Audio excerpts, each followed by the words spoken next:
White-collar crime doesn't shout. It whispers. Behind the glass doors, under the glow of boardroom lights. That's where the real games are played. No masks, no weapons, just charm, strategy, and silence. These are stories of polished liars, of people who didn't need to break in because they were already inside. Every number carefully moved, every signature a calculated risk, and every downfall quietly devastating.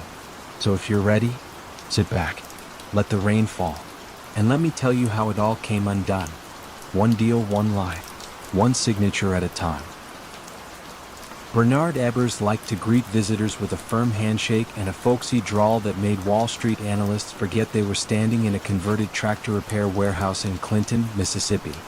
There, framed by corrugated metal and the soft buzz of fluorescent lights, he built WorldCom, a patchwork of long-distance carriers stitched together into the second-largest telecom in America. "We're just stringing wire and telling stories," he'd chuckle, as if $40 billion in annual revenue were a side hustle. Investors adored the myth of the humble titan. So did television anchors, who filmed him in cowboy boots pacing the trading floor like a country preacher among spreadsheets. On the 18th floor of headquarters, Cynthia Cooper, internal audit vice president, kept quieter company. Log files, purchase orders, and the faint click of keys after midnight. Cynthia believed numbers possessed a moral gravity. If they strayed from truth, they would tug someone back toward them. Late one April evening in 2002, she compared network capacity invoices to capital expenditure lines and felt that tug. Expenses for routine line leases, a cost that should bleed through the income statement, had been rerouted to the balance sheet, where they posed as prepaid capacity. The reclassification inflated profit by nearly $1 billion, a cosmetic surgery so crude Cynthia wondered whether she had opened the wrong spreadsheet. She walked the corridor to Buford Yates, the corporate controller whose office smelled of pine-scented floor polish. Holding her printout like contraband, she asked why expenses wore costumes. Buford's warm grin flickered. "That's a one-off adjustment," he said, closing a leather binder. "We'll reverse it next quarter." Cynthia nodded, but doubt shadowed her steps back to the audit war room, a windowless nook crowned by humming servers and a poster that read, "Integrity is what you do when no one is watching." Outside, the dot-com bubble had burst and telecom stocks lay in rubble. Yet WorldCom reported record earnings, a lone green sprout in scorched earth. Ebbers cited synergies from recent mergers and vowed double-digit growth. On CNBC, he joked that Mississippi catfish thrived in murky water, and so do we. Traders laughed, their screens flashing by in confident green. Meanwhile, employees whispered about layoffs, frozen travel budgets, and an edict to reuse paper clips. Cynthia expanded her probe, enlisting 2 auditors, Glenn Smith and Gene Morse, sworn to secrecy. Each night they combed the general ledger, tracing entries into a maze where ordinary costs, fiber repairs, switch rentals, vanished through a trapdoor labeled capital expenditures, corporate. The total misclassified amount now exceeded $3.3 billion. Cynthia's chest tightened. She remembered her mother balancing checkbooks to the penny and imagined that level of care estranged from a corporation steering retirement dreams. They scheduled a discreet meeting with David Myers, WorldCom's urbane chief accountant. Cynthia laid out her findings. Myers adjusted his glasses, whispered that CFO Scott Sullivan had ordered the entries. "It's temporary," he assured them, voice papery. "If we don't hit earnings targets, we risk a downgrade. Then everyone suffers." Cynthia thought of engineers testing fiber lines at dawn, their 401(k)s nodded to those earnings. She thanked Myers, but inside she felt the snap of an ethical tripwire. That weekend she phoned WorldCom's audit committee chair, former SEC Commissioner Max Bobbitt, reaching him at a North Carolina mountain cabin. In calm sentences she outlined billions in suspect entries and her fear of retaliation. Bobbitt, stunned, told her to keep digging, quietly, and promised board support. For the first time, Cynthia realized the tug in the numbers might unravel the company's entire quilt. In late June, Ebbers resigned amid unrelated personal loan controversies, leaving Sullivan as acting navigator. Ratings agencies lurked like storm clouds. Cynthia's team met nightly, hiding spreadsheets behind innocuous file names, vacation photos, recipe book. On June 20th at 2:18 a.m., Gene hit enter on a pivot table that confirmed $3.85 billion in fraudulent capitalization. He exhaled a single word, finished. The next morning, Cynthia and Glynn rode the elevator with Sullivan himself. He chatted about weekend fishing. She nodded, pulse thrumming. Hours later she presented her final memo to the audit committee. Material misstatement, immediate disclosure recommended. Within 48 hours the board confronted Sullivan. He admitted the scheme but insisted it could be corrected quietly. The directors stared, silent. By evening, Sullivan was escorted out under the flicker of exit signs. Myers followed. WorldCom announced it would restate earnings by $3.8 billion, the largest accounting fraud ever disclosed, though further review would swell the figure to $11 billion. Markets reeled. Shares plunged from $15 to 20 cents. Pension funds lost billions. 17,000 employees opened pink envelopes. At the SEC, Enforcement Chief Stephen Cutler likened the fraud to painting a flag on a hole and calling it a game. Congress summoned Cynthia, her calm testimony a lighthouse amid rhetorical storm.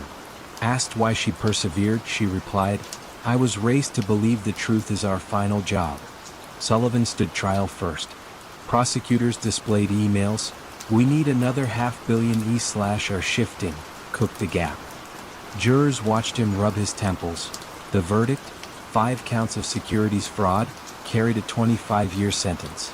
Ebers followed, claiming ignorance, but phone logs showed late-night calls with Sullivan preceding every quarterly close. The jury deliberated scarcely 8 hours before convicting him on 9 counts. The judge, quoting proverbs about false scales, imposed 25 years. Ebers, once hailed as Mississippi's benevolent billionaire, reported to a Louisiana prison nursing a failing heart. He died there in 2020. WorldCom emerged from Chapter 11 rebranded as MCI, later absorbed by Verizon, its logo erased but ghostly on abandoned office mugs. Cynthia Cooper was named one of Time's Persons of the Year and wrote a memoir, though she returned to quieter pursuits. Teaching ethics workshops where she passes around a WorldCom ledger page, numbers faded, truth belatedly restored. Participants run fingers over the thin paper, amazed that billions can hide in plain sight until one person, working after hours, threads a needle between courage and collapse. Some nights Cynthia walks her Jackson neighborhood under sodium streetlights, remembering fluorescent nights in the war room. She knows control systems will forever duel ambition, that another ledger in another city may already be warping. Still, she believes in gravity. Eventually, numbers fall to earth, and when they do, someone must be there, eyes open, to chart the descent and name it honestly. Morning fog still veiled the Seine when Jerome Kerviel swiped his badge through the glass turnstiles of Société Générale's Steel and Smoke Law Defense Tower. At 30, he wore the modest suit of a provincial striver, but colleagues on the Delta One desk called him the magician. Somehow his tiny book of equity futures produced profits rivaling those of traders with 5 times his capital. Managers praised his market feel, and Jerome accepted accolades with a shy half-smile that disguised the frantic arithmetic ticking behind his eyes. The Delta One unit was built for low-risk hedging, plain vanilla index futures, arbitrage so dull it barely rustled spreadsheets. Yet dullness breeds permission. Risk controllers glanced at the desk's position reports, saw moderate numbers, and moved on to sexier threats like credit derivatives. They never noticed Jerome's private universe hidden one menu deep inside the trading system, a secret blotter labeled Suspended, JK. In that twilight ledger his wagers ballooned. Long €3 billion of Euro stocks here, short DAX there, bets balanced like spinning plates. Each evening he entered fictitious offsetting trades, contraparties invented from whole cloth, so official limits showed gentle ripples instead of tidal waves. In a nearby office, risk analyst Isabel Mellet tracked daily limits with methodical calm.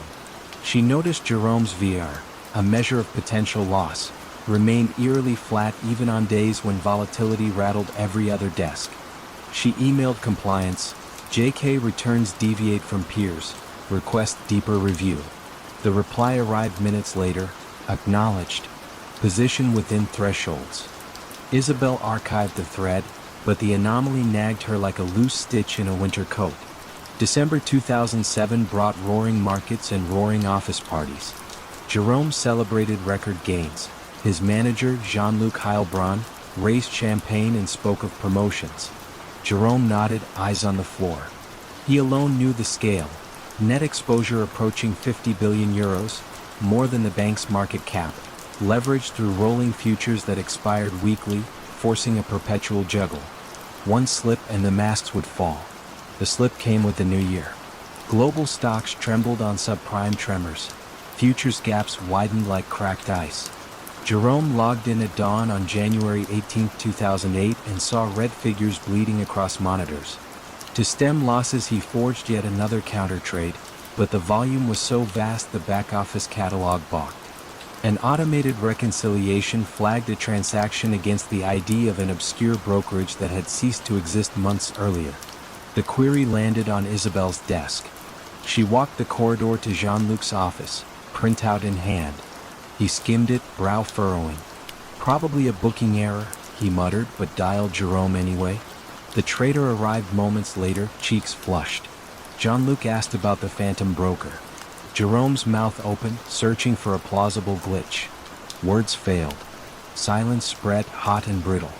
Jean-Luc ordered a full position report. Jerome returned to his desk, heart hammering, and began unwinding trades at market speed, selling billions into a falling market, waves that pushed prices lower still. By Monday morning, Société Générale faced a 6.3 billion euro loss, the largest rogue trading hit in history. Crisis meetings unfurled behind closed doors. Executives debated whether to blame markets or disclose the deeper wound. When regulators arrived, Jerome sat in a windowless conference room, fingers interlaced, recounting how a desire to prove myself had morphed into clandestine bets. He spoke without anger, almost with relief, as if captivity finally slowed the spinning plates. The bank rushed a press conference. CEO Daniel Boughton, pale beneath TV lights, called it an exceptional fraud committed by a single employee. Analysts scoffed. How could one mid-level trader move markets without alarms? Shares plunged 39% in 2 days. Commentators compared the loss to a small war chest. Depositors lined up at branches in quiet panic. Trust, thinner than rice paper, tore in public view. French prosecutors charged Jerome with breach of trust, forgery, and unauthorized computer use. At trial, the defense argued the bank benefited from Jerome's gains for years and turned a blind eye to methods. Prosecutors countered that he gambled with other people's futures, forging documents 2,400 times. Jerome, slender in an ill-fitting suit, admitted forging trades but insisted his intent was never theft, only to outdo himself day after day until the numbers ruled their creator. The court sentenced him to 5 years, 2 suspended, and 4.9 billion euros in restitution, an amount no salary could touch, more symbol than sentence. Société Générale strengthened controls, installing risk dashboards that blinked crimson at the faintest divergence. Yet whispers in dealing rooms persisted. Could management really not know? Regulations tightened across Europe, but the memory of invisible digits piling into catastrophe proved harder to code. Isabel returned to her routines, now armed with broader audit access, yet the victory felt hollow. She had tugged a thread and watched a tapestry collapse on pensioners, students, entire towns whose savings linked to the bank's stock. On certain mornings she paused by the Seine, mist curling like unanswered questions, and wondered whether vigilance alone could cage ambition sharpened by boredom. Jerome served his term at Fleury-Mérogis, teaching fellow inmates accounting basics. Reporters pressed him for remorse. He often replied with a half shrug, "I played a game everyone around me applauded, until the dice rolled against us." After release he worked briefly as a tech consultant, then faded from headlines. The 4.9 billion euros still hangs over him, accruing symbolic interest, a reminder that some debts are calibrated not in currency but in cautionary weight. La Défense towers continue to glitter at dusk, their glass hides freshly polished compliance manuals. Yet inside, traders still chase slivers of basis points, screens still blink with futures ticks. Somewhere on a middle desk, an ambitious junior studies market microstructure and feels the first spark of mastery. Outside, the Seine flows indifferent, carrying reflections of skyscrapers that promise solidity yet mirror water's own lesson. Even calm surfaces conceal currents swift enough to pull the unwatchful under. Bernard Madoff's office at 885 3rd Avenue felt less like Wall Street and more like a private club hidden high above it. Persian rugs muted every footstep, cream-colored couches swallowed visitors in discreet comfort, and a single abstract painting, crimson triangles rising toward a vanishing point, hung behind the reception desk. Clients called it the pyramid, though no one pondered the symbolism for long. They were there to see Bernie, the kindly elder statesman who spoke in a grandfather's hush and delivered returns as steady as the Hudson's tide. For decades the pattern never broke. 10, 11, sometimes 12%, good years and bad, recessions and booms, the line on quarterly statements climbed at an unwavering angle. Teachers' pension trustees in Ohio, a Paris private banking family, a Hollywood director. All received identical reassurance. Nothing fancy, Bernie would say, patting a shoulder, just disciplined hedging. He dismissed questions with a genial wave, why complicate a gift horse? And invited them to view the Velvet Room, the gilt elevator ride downstairs where computers supposedly ran a secret algorithm. Few accepted. Fewer still noticed that the trading floor was silent, screens resting on blank blue desktops like sleeping eyes. Up on the 19th floor, Frank DiPascali managed the books, a Queen's accent softening into deference whenever Bernie entered. Frank's spreadsheets reported trades in big-cap American stocks placed at impossible prices, always a hair above the market's daily low or below its high. A junior accountant once joked they should buy lottery tickets with odds like that. Frank smiled, then deleted the column and reminded her Bernie's strategy involved split-strike conversions, too technical to dissect. The accountant told herself genius often hides behind jargon, and returned to reconciling deposits that arrived in cheerful torrents. One person, however, found the cheer too uniform. Dina Gold, a financial analyst at a Boston fund of funds, read Madoff's statements with a mathematician's skepticism. She plotted Bernie's monthly returns against the S&P 500 and saw a near-perfect horizontal bar. No volatility, no drawdowns, just smooth ascent. Markets aren't rivers, she told her supervisor. They're oceans, waves, storms. Her concerns were logged, then buried beneath the weight of boardroom gratitude. Every institution wants a linchpin that never slips. Winter 2008 brought crisp air and unrelenting headlines. Housing defaults, credit default swaps, names like Lehman and Bear tumbling from pedestals. Through the chaos, Bernie sent his usual letters, reassuring paragraphs, gentle fonts. Clients felt lucky. They told friends who in turn wired fresh millions. Money had become frightened, and frightened money seeks certainty. One Friday in early December, Bernie's sons, Mark and Andrew, climbed the mahogany stairs to their father's penthouse apartment on East 64th Street. They'd heard rumors, counterparties refusing trades, clearing firms demanding collateral. In the living room, Ruth Madoff poured tea while holiday lights blinked along Fifth Avenue. Bernie, wearing gray cashmere, asked the sons to sit. His voice cracked as he began, "It's all one big lie." They stared, uncomprehending. Bernie explained that no trades had been executed for years. Deposits from new investors paid redemptions to old ones. "About 50 billion, he whispered. Silence stretched until the mantel clock chimed 6. Mark finally asked, "What's the plan?" Bernie looked up with tired eyes. "I was thinking of mailing bonuses, then turning myself in." The sons left in shock, dialed a lawyer, and were advised to report immediately. By morning the FBI rang the apartment buzzer. Agent Theodore Cassioppi found Bernie seated in a leather chair, hands folded. "Are there any innocent explanations?" the agent asked. Bernie shook his head. "No, it's just me." He rose, wrists extended for cuffs, then reconsidered and removed his wedding band, placing it on a side table as if checking valuables before surgery. Down on the sidewalk, cameras flashed. By evening, the crimson triangles of the office painting filled television screens worldwide. As subpoenas landed, the structure revealed itself. A simple ledger, assets always greater than liabilities on paper, while actual cash pooled in a Chase bank account whose balance dwindled whenever redemptions surged. There were no offshore labyrinths, no exotic options. Dina Gold watched events unfold on CNBC, feeling a twist of vindication knotted with dread. Her firm had invested $23 million. Auditors now labeled the position worthless. Across Europe, charities canceled scholarships, and an elderly couple in Avignon sold their vineyard to cover tax bills on phantom gains.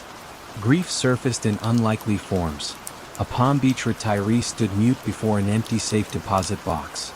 In March 2009, Bernie entered the federal courtroom in Lower Manhattan wearing a bulletproof vest under his blazer, an irony that did not escape observers who trusted him to guard their futures. He pleaded guilty to 11 counts: securities fraud, wire fraud, money laundering. When Judge Denny Chin asked why he surrendered, Bernie said, "I realized my arrest would inevitably happen." The word inevitably hung like mist. Minutes later, Chin imposed 150 years. Spectators exhaled in collective astonishment, not because of the length but because the system, so often lenient with boardroom crime, had finally measured punishment in centuries. Frank D. Pascali cooperated, pouring detail into hundreds of pages, backdated trades, off-the-shelf software that generated statements, a Xerox machine that hummed past midnight. He died of cancer before sentencing, his deposition sealed with a final apology to everyone who believed. Today, the Crimson Triangle painting sits in an evidence warehouse in Queens, wrapped in climate-controlled plastic. Tour guides at the federal prison in Butner, North Carolina, sometimes mention a former inmate who once managed billions and now mops hallways for 14 cents an hour. Visitors peer down corridors, hoping for a glimpse, but Bernie has retreated into the privacy that eluded him in freedom. On stormy nights, Dina Gold revisits her old spreadsheets, scrolling through columns of impossible steadiness. She teaches graduate seminars now, urging students to cherish volatility, the heartbeat of truthful data, she calls it. At times she remembers Bernie's receptionist guiding her past the crimson painting, its pyramid pointing upward into nothingness, and feels a chill. Perhaps the lesson is simple. When returns look like velvet, run your fingers against the grain. Fabric that's smooth may hide threads designed to unravel all at once. A single copy of Madoff's quarterly statement lies laminated on Dina's desk, not as a trophy but as a map of temptation. In the margin she has penciled a line from Virgil: Facilis descensus Averno, the descent to ruin is easy. She shows it to students at semester's end, then closes the folder, the whisper of its cover sounding like the soft sigh of curtains falling on an illusion finally gone dark. Adrian Lowe spent his nights in the silent glare of a Mountain View clean room, coaxing photons through silicon. At 36 he led the LiDAR program at Waypath, the autonomous vehicle unit of an alphabet-sized conglomerate. The team called him the cartographer. His algorithms painted invisible cities of light around every prototype car. Investors valued those spinning sensors at billions, and Adrian, though awkward in conversation, felt the heady thrum of destiny each time the lasers chimed alive. Yet destiny turned fickle in February 2016. A reorganization diminished Adrian's domain. Half his headcount was reassigned to safety redundancy. He watched junior MBAs redraw roadmaps he had etched in code, and something inside him cooled from fire to ice. One drizzly evening he connected a terabyte drive to the secure server, bypassed a flag with a line of command line Latin, and copied 14,000 files. Schematics, board layouts, manufacturing tolerances, enough, he believed, to rebuild the crown jewel elsewhere. The transfer bar filled in silence, green pixels reflecting in his rimless glasses. When it finished, he wiped the audit logs and drove home along US 101, the rain stitching faint Morse against the windshield. Weeks later Adrian resigned, to pursue new challenges. Silicon Valley gossip blinked like fairy lights. He had funding from Sequoia and Kleiner, he was building stealth rockets, he was retiring to Mendocino to farm truffles. The truth materialized 3 months later when he unveiled Helios Robotics, promising level 5 autonomy within a year, a timeline that made engineers laugh and venture capitalists salivate. Helios's website showcased a cylindrical LiDAR unit strikingly similar to Waypatha's latest prototype, minus the corporate pastel. Across the Bay, Ride Nation, the ride-sharing colossus famous for surge pricing and steel-nerved aggression, felt its self-driving program lagging. Its CEO, Dana Pike, wanted victory, not parody. She met Adrian in a decommissioned airport hangar converted into a private test track. He demoed a Helios vehicle weaving between cardboard pedestrians with balletic grace. Dana's eyes narrowed. She offered $680 million in stock and cash on the spot. Adrian paused only long enough to check the vesting schedule. Ride Nation's engineers welcomed Helios with cautious applause that hid unease. Among them was Jessica Marlowe, a tall, soft-spoken systems integrity lead who believed software was a covenant, not a commodity. She reviewed Helios design packages and noticed folder structures identical to Waypatha's internal taxonomy, obscure naming conventions like Plover_thermal_V7. One schematic still bore a faint footer, property of Waypath Confidential. Jessica reported the anomaly. Upper management thanked her and told her to focus forward. Tech, they said, evolved through rapid iteration, not litigation. But the footprint was too perfect, like a snow angel left by someone who never returned. Jessica dug quietly. In log archives she found a directory labeled Churchill, Waypatha's code name for a novel 4-channel photodiode array announced only after Helios's founding. The dates didn't add up. She saved screenshots to an encrypted thumb drive, unsure whether she was safeguarding the company or its future prosecutor. Ride Nation's first integrated Helios test rolled onto San Jose streets that autumn. Tech bloggers crowded sidewalks, live streams ticking upward. The SUV shimmered with promise until, at a left turn, it drifted across the center line, forcing a cyclist to swerve. The vehicle righted itself, but the incident clip revealed a sensor dropout traced to firmware Adrian had altered that morning. Dana Pike summoned him. He blamed legacy interference and requested deeper access to Ride Nation's servers. The CEO granted it, desperate for headlines of success. Meanwhile, Waypath filed a civil action in federal court. Trade secret misappropriation, patent infringement, unjust enrichment. Their lawyers attached forensic evidence.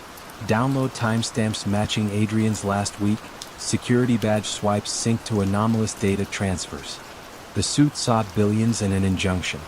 Tech reporters, smelling a courtroom epic, refreshed Pacer as though it dispensed oxygen.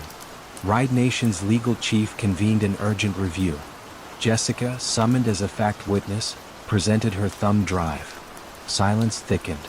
One attorney whispered, "This is radioactive." Dana Pike, jaw tight, asked Adrian directly, "Did you take their files?" Adrian met her gaze, a pale flicker behind pupils gone stormy, and said, "I built those files." The room registered the semantic dodge. The law, however, rarely honors philosophy over packet headers. Negotiations with Waypath collapsed when an internal memo leaked describing Ride Nation's strategy as sidestep then steamroll. The judge fast-tracked discovery. Federal marshals appeared at Adrian's Palo Alto townhouse at dawn, seizing laptops, external drives, even an antique slide rule on his bookshelf. Reporters captured him in athletic shorts, expression fixed between anger and incredulity, as though physics had betrayed him. Dana issued placid press releases about re-evaluation, but board members murmured about fiduciary breach. Investors shaved billions off the valuation, and Dana's once meteoric career entered a holding pattern above corporate purgatory. Adrian faced criminal charges for theft of trade secrets. At arraignment he stood rigid, hands clasped, while the prosecutor described a premeditated looting of intellectual property. Jessica, watching from the gallery, felt a hollow relief tempered by dread. Ecosystems change when giants stumble. Outside, protesters chanted about worker rights, while venture capital tweets lamented innovation chilling. The trial never reached verdict. In a late-night deal, Adrian pled guilty to one count, avoiding a lengthy sentence in exchange for $95 million restitution and a 28-month term at a low-security facility in Lompoc. Waypath secured a perpetual license to any Helios patents. Ride Nation paid $245 million and issued a public apology couched in conditional verbs. On Adrian's first day in prison, the warden escorted him past a chain-link fence buzzing with desert wind. He blinked at the unfiltered blue sky, no LiDAR map overlaying the horizon, only bare existence. A reporter later asked what he regretted most. Through plexiglass, Adrian answered softly, "I thought code was neutral. Turns out ghosts live inside." The quote headlined tech blogs for a day, then slid beneath new controversies. Some evening she drives the Bayshore Freeway and imagines invisible beams tracing the contours of traffic, each pulse a reminder that every line of code carries fingerprints, and every shortcut casts a shadow. In Mountain View, the original waypath sensor still spins atop updated cars, its hum modest but persistent, like a truth refused erasure. Passers-by rarely look up, yet light sweeps them anyway, recording position, velocity, intent. Ghost code, if it lingers, does so in silence, waiting for anyone to notice the faint imprint it leaves on the roads we trust. Dawn slipped across Paris in pale ribbons of light, catching the mirrored skin of Société Générale's towers in La Défense. Inside the bank's sprawling trading floor, monitors glowed like a constellation, each flicker translating into millions of euros. Among the rows of blue-jacketed dealers sat Jerome Kerviel, a quiet Breton with cropped hair, steady eyes, and a reputation for dogged precision. Colleagues called him the back-office kid who cracked the front, a nod to his unlikely ascent from paperwork clerk to equities trader. He seemed grateful, never boastful, exactly the sort of man risk managers trusted to follow rules. Trust, of course, can be a hall of mirrors. Kerviel understood the plumbing of the bank systems better than most. After all, he had once reconciled trades rather than placed them. He knew where automated checks left tiny seams, the places auditors glanced but rarely probed. By late 2006, he began slipping through those seams, booking small, unauthorized bets on European stock index futures. When they won, he canceled the fictitious hedge he had filed as camouflage and pocketed the profit for the bank. When they lost, he rolled them forward, layering fresh fabric over the stain. Senior managers noticed only the upside. His desk consistently posted outsized gains during a year when competitors sagged. Every evening, cleaning staff watched him linger long after others logged off. He wasn't merely committed, he was possessed. He built false offsetting trades using counterparties that existed only inside his keyboard, then fed forged confirmations into the settlement system. Because the phony hedges mirrored his real positions in size and tenor, automated reports showed a net exposure near zero. To compliance, Kerviel looked like the paragon of prudence. The profits snowballed, and each success coaxed him to double down. By summer 2007, his true exposure hovered near 30 billion euros, roughly the GDP of a small nation, yet the official books still read flat. Only a handful of close friends sensed anything unusual. His sudden taste for expensive Bordeaux, the way he joked about dancing with the tornado. Still, his apartment remained modest, his manner shy. He told himself he wasn't stealing. He was outsmarting a bloated system and earning the firm a fortune. Ambition blurred neatly into rationalization. In August, storm clouds gathered over Wall Street as subprime tremors rattled global markets. Volatility spiked, but Kerviel held his course, convinced he could surf the chaos. His unseen portfolio now edged past 40 billion euros, 4 times the bank's authorized risk limit for the entire equities division. Each morning he forged new counter trades to keep the illusion alive. Computer alarms rang in back-office cubicles, only to be silenced by his carefully edited explanations. A miskeyed trade, a test entry, a deal awaiting confirmation. The clerks, swamped and under pressure, shrugged and moved on. Then came January 18, 2008. A mid-level risk controller named Marianne Chenier noticed a glaring oddity. Kerviel had booked a massive hedge with Deutsche Bank over a holiday weekend when German markets were closed. She picked up the phone. Deutsche Bank's middle office had no record of such a trade. Chenier escalated the finding. Emails flew up the chain. By that evening, compliance officers encircled Kerviel's desk like surgeons around a patient whose pulse had flatlined. He didn't flee. Instead, he answered calmly, offering thick binders of printed confirmations. A closer look showed doctored logos, mismatched fonts, dates that bent the calendar. One manager whispered an expletive. Another stared at the ceiling as if searching for a trapdoor. Within hours, executives realized the bank sat on secret positions totaling 50 billion euros, more than its entire market capitalization. Unwinding them would batter already fragile markets. Hesitation, however, meant annihilation. The following Monday, while most of France savored morning espresso, Société Générale began dumping futures into a falling market, desperate to flatten exposure before word leaked. Screens bled red. Global indices fell so sharply that pundits initially blamed a phantom U.S. recession rumor. By Wednesday, the bank had crystallized a 4.9 billion euro loss, the largest rogue trading hit in history. Only then did management go public, framing Kerviel as a lone wolf who used cunning and deceit to elude all controls. Analysts gasped, shareholders raged, politicians convened emergency hearings. Kerviel retreated to his mother's house in Pont-l'Abbé, where reporters camped on the damp roadside. He paced the living room parquet, phone buzzing with calls from lawyers offering salvation. Friends urged him to vanish across a border, but he felt oddly relieved, as if an iron mask had slipped away. 3 days later he took a train to Paris and surrendered, walking past camera flashes with the weary posture of someone returning borrowed time. Interrogations stretched deep into the night. Investigators asked why he hadn't enriched himself. Apart from a few lavish dinners and a second-hand Audi, his bank account was ordinary. Kerviel spoke of playing the game, of proving that control frameworks were paper shields. Some heard contrition, others heard arrogance. Either way, the fallout spread. Bonuses were clawed back, regulators rewrote rulebooks, and the bank sold prized assets to plug the crater in its balance sheet. In court, prosecutors painted him as a sorcerer of spreadsheets, reckless and narcissistic. Defense attorneys depicted a culture intoxicated by profit, happy to applaud miracles until the curtain snagged. The tribunal finally handed down a 5-year sentence, with 3 years firm, plus an order to repay the full 4.9 billion euros, an impossible sum that hung over him like cosmic satire. He served 18 months, emerging to ankle bracelets, job training workshops, and the uneasy status of folk anti-hero.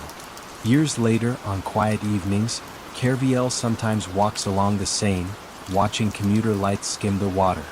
The towers of La Défense still glimmer in the distance, their glass faces opaque with holding. He thinks of the moment a cursor blinked on his screen, inviting one more fabricated hedge, one more step across the line where audacity hardens into fraud. In that blink lived destiny, for himself, for the bank, for every risk officer now double-checking a trade that looks too perfect. The lesson remains suspended in the Parisian dusk. Controls are only as strong as the hunger they must restrain, and a single determined mind, fluent in the machinery of trust, can tilt the financial world until even skyscrapers seem to wobble.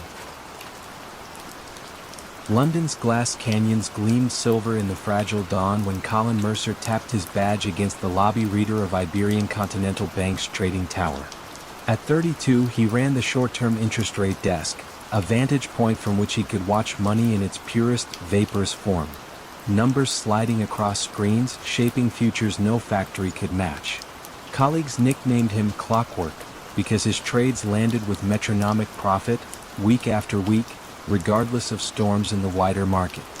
They assumed genius. Colin preferred they never asked what wound the gears. The heartbeat of his strategy was Libor, the benchmark that told the planet how much a dollar or euro should cost by breakfast tomorrow. Each morning at 11 o'clock, 20-odd banks whispered their borrowing estimates to a small bureau. The bureau lopped off the highs and lows, averaged the rest, and published a single sacred rate. Billions in derivatives pivoted on that tiny figure, derivatives Colin controlled. His method wasn't complicated. Persuade enough submitters to nudge their numbers by a hair, pocket the drift. A fraction of a basis point could fatten his book by £300,000. He did not bribe or threaten. He relied on camaraderie, that old city code of favors returned over pints in Leadenhall pubs. A message might read, "Little high on 3 month today, mate, Fancy a shave? The contact would reply with a winking emoji, and the deed was done. To Colin it felt victimless, almost playful, like tilting a pinball machine. Across the river, in a rented Southwark flat, risk analyst Priya Deshmukh sat cross-legged on the floor, laptop balanced on a stack of economics journals. She had been hired by the Financial Conduct Authority to comb historical LIBOR data for patterns that plain sight missed. What she found troubled her. On days Iberian Continental reported an outlier submission, corresponding futures volumes at the exchange spiked in the bank's favor. The correlation was modest but persistent, a tap dripping in the night. Priya asked her supervisor whether traders could influence submissions. He shrugged. They're firewalled from the treasury desks. She knew walls built of policy often crumbled against whispers built of ambition. She kept digging, scripting queries that painted time-lapse heat maps of rate movements. A single ID tag appeared frequently in chat logs the FCA had subpoenaed from other banks. See Mercer. Meanwhile, Colin's appetite grew. He began orchestrating multi-day maneuvers, easing the Monday rate, tightening Wednesday, capturing the whiplash. His chats turned bolder, sprinkled with jokes about rigging Big Ben and printing T-money. One afternoon he suggested, half serious, that submitters synchronize adjustments to spell his initials in the decimal places. They laughed. No one threatened to report. The fraternity of markets prized winners and forgave swagger.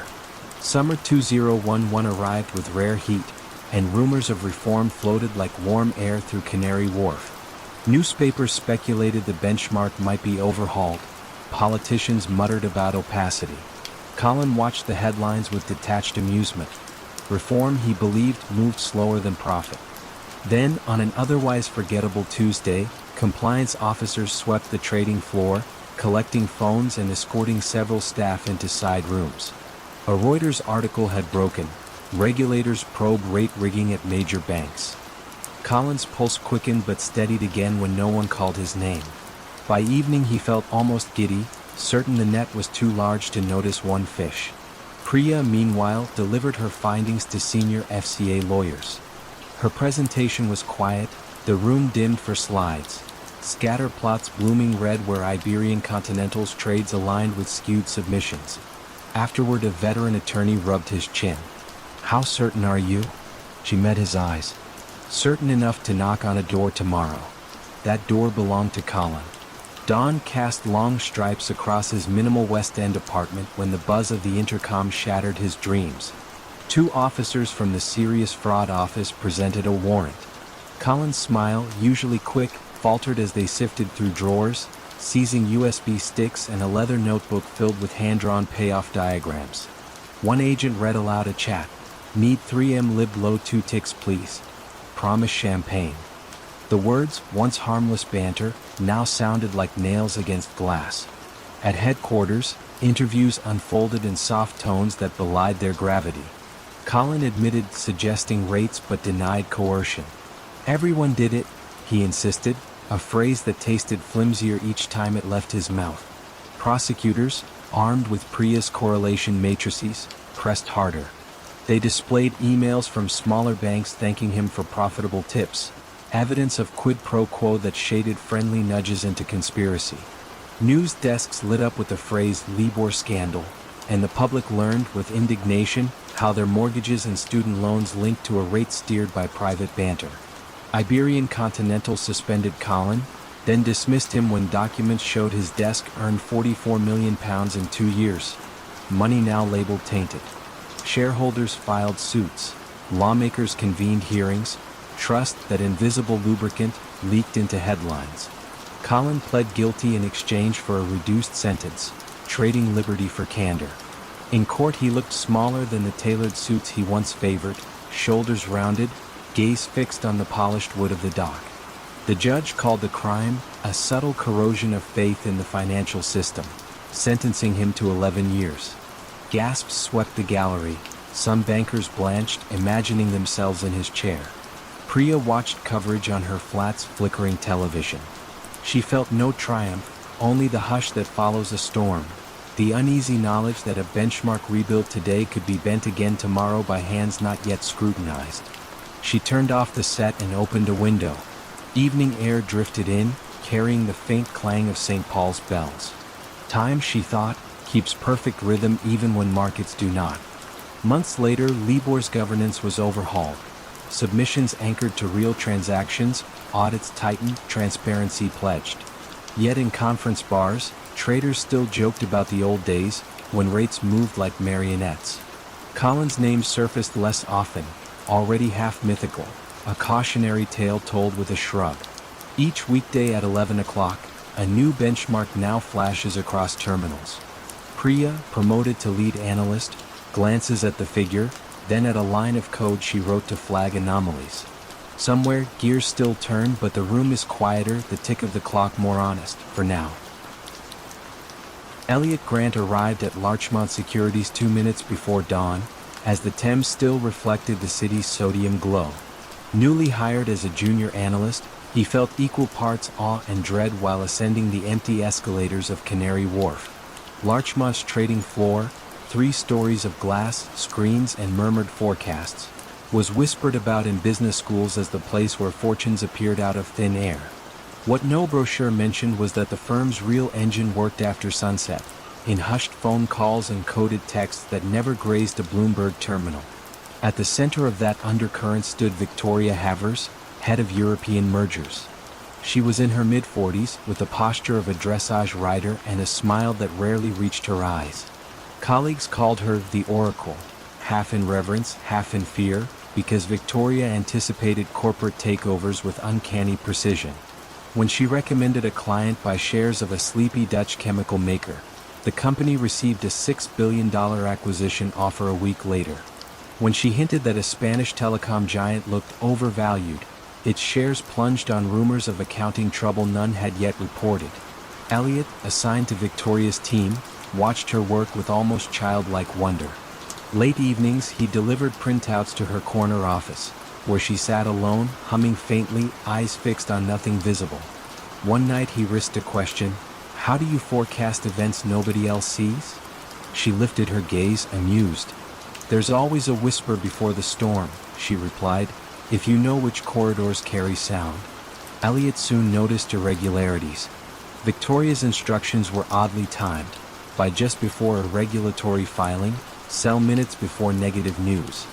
She used disposable prepaid phones, discarding one every fortnight. She never left a digital trail, instead giving orders aloud or on handwritten notes that she asked assistants to shred. At times, she invited Elliot to local wine bars where she spoke in parables.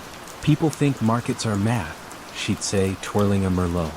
"But markets are gossip that learn to count."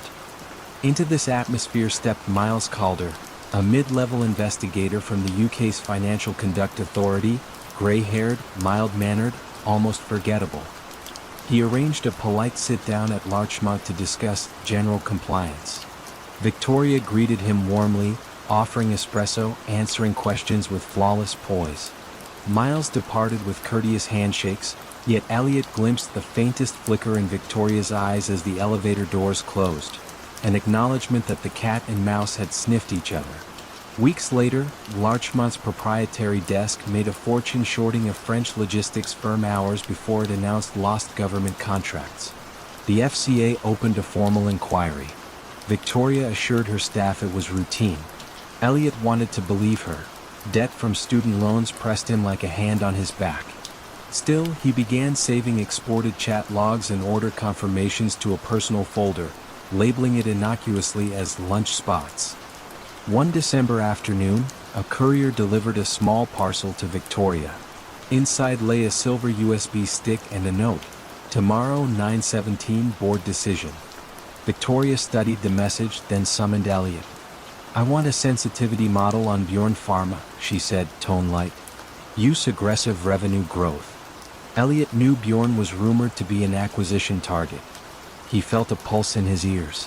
That night he could not sleep. Canary Wharf's towers blinked red against low clouds, matching the crimson digits of his bedside clock. At 2 a.m. he rose, opened his laptop, and reviewed insider trading statutes. The language was precise, unemotional. His heartbeat was not. He remembered his father installing windows on construction sites in the Midlands, coming home exhausted yet honest. Elliot closed the laptop and stared into darkness until dawn. The trading floor buzzed at 9 o'clock. Victoria stood behind Elliot's chair, voice gentle. Place the order at 9:15 sharp. He entered the ticker, hovering over the keyboard. 9:14, 9:15, 9:16. His finger trembled. At 9:17 the share price leapt. Someone else had pulled the trigger. Victoria's calm expression flickered just once before she walked away without comment. That evening, Miles Calder reappeared, unannounced, flanked by two colleagues. Compliance officers escorted them to an interview room. Whispers rippled across desks. Victoria was led in first. Elliot waited on a bench, palms sweating. Through frosted glass he saw silhouettes. Miles leaning forward, Victoria's poised shoulders. An hour passed. When she emerged, her jacket was immaculate, but her eyes looked hollow, like rooms after furniture is removed. She nodded at Elliot almost kindly, then left with the investigators. The firm suspended trading in Bjorn Pharma positions. The FCA froze related accounts. Rumors spread that Victoria's source was an IT contractor at a London law firm, smuggling merger documents for cash and a promise of escape from debt. The silver USB was his dead-drop signature. Under questioning, Victoria allegedly claimed she'd acted out of professional imperative, the need to deliver results in a culture that worshipped prescience. Days later, Elliot found an envelope on his keyboard. Inside, a handwritten note for the corridors and a modest pair of noise-canceling earbuds. No signature, but the handwriting was Victoria's. He realized it was half a joke, half a benediction. Shield your ears from whispers or be claimed by them. Victoria pleaded guilty to a single count of insider trading. She received a 4-year sentence, light by headline standards but heavy for a woman who once dictated markets with a phone call. The IT contractor received 18 months and deportation. Larchmont paid £140 million in fines and settled a civil suit with aggrieved shareholders. Analysts on television shook their heads, feigning surprise, while secretly recalculating models to account for the cost of integrity. On a chilly March morning, Elliot walked along the riverbank, Canary Wharf's towers mirrored in still water. He no longer worked at Larchmont. He had taken a compliance role at a pension fund, far from the hum of trading floors. Occasionally, he reached into his coat pocket and touched the earbuds. He had never used them. Instead, he kept them as a talisman, a reminder that silence is not absence. It is the space where choices echo longest. He paused beside the water, listening. The city hummed. Buses, footsteps, distant sirens. Somewhere, corridors still carried whispers. Elliot exhaled, turned away from the glass skyline, and followed a quieter path toward the morning light, where rumors held less power and numbers, perhaps, could breathe the rare air of truth. The autumn mist over Wolfsburg tasted faintly of diesel on the morning Martin Kruger received his promotion. From a modest cubicle engineer, he was now head of compliance testing at Volkskraft's powertrain division, an unglamorous title that carried surprising sway. He accepted the new badge with a hesitant smile, wondering why an awkward software specialist deserved such rapid ascent. The answer arrived later that day, in a windowless conference room that smelled of coffee and nervous ambition. 3 men were waiting: Dr. Ulrich Behrens from Engine Development, Tobias Lorenz from Regulatory Affairs, and seated at the far end, the ever-composed board member, Frau Ingrid Vogel. An open laptop projected a single slide: U.S. emission targets, Phase 3. Below the title glowed numbers that seemed almost fanciful. Martin knew the science. A diesel, even with cutting-edge aftertreatment, could not hit those limits without choking its own heart. Frau Vogel's voice was calm, almost maternal. Our new American model launches next spring, she said. Marketing has promised a clean diesel miracle. We cannot fail. Tobias slid a slim folder toward Martin. Inside lay code snippets, annotations in shorthand, and one directive underlined in red: Sonderfunction. Special function. Martin realized he was staring at instructions for a defeat device. Software that would detect laboratory testing cycles and briefly scrub the exhaust. then revert to high-performance, high-pollution mode on the open road. The room fell silent, as if each attendee were listening to the faint hiss of ethical pressure escaping through a vent. Finally, Dr. Behrens spoke. "We don't have another option. Hardware fixes would cost €1 billion in 2 years." Martin felt his chest tighten, but he heard himself murmur, "I'll look into it." The meeting adjourned. A promotion he understood could be a velvet shackle. Weeks slid by in a haze of code reviews and clandestine evenings. Martin recruited 2 young programmers, Stefan and Layla, telling them only that the project was confidential efficiency optimization. They worked in an isolated lab nicknamed the Aquarium because its glass walls allowed supervisors to peer inside without hearing a word. Martin installed sound masking speakers that played soft rainfall, a lullaby against stray questions. The algorithm was elegant. Monitor steering wheel angle, barometric pressure, vehicle speed, and test cell temperature. If all matched the predictable pattern of an official emissions cycle, the engine eased back, injecting extra urea, lowering combustion, purring like a saint. On real roads, where drivers turned, braked, climbed hills, the software relaxed, restoring torque and sacrificing cleanliness. The programmers were proud of the precision. Martin felt none of their pride, only a dull throb behind his eyes. Launch day arrived in San Francisco beneath a cloudless sky. Television reporters admired the European sedans parked along the Embarcadero. "Green performance," one anchor gushed. Test drives impressed journalists. Torque came smooth as silk, and the tailpipes glowed with metaphorical halos. Sales climbed. Billboard slogans declared, "Pure power, pure air." Yet across the bay, at the small, grant-funded International Council for Clean Transportation, analyst Emma Wade studied discrepancies. Roadside pollution sensors registered spikes whenever fleets of the new Volkskrafts roamed nearby. In the lab, the same engines passed with honors. Emma, patient as migrating fog, collected data for months, then partnered with West Virginia University's portable testing team. They strapped emissions equipment onto 3 Volkskraft cars and drove from Los Angeles to Seattle, filling logbooks with concentrations so high they sometimes tripped alarms. Volkskraft remained serene, sponsoring jazz festivals and releasing ads of children drawing pictures on unsoiled sidewalks. Inside headquarters, Frau Vogel accepted awards for sustainability, her speeches rich with words like integrity and heritage. Martin watched these broadcasts alone in his apartment, volume muted, feeling as though his own lungs were the filters clogging with soot.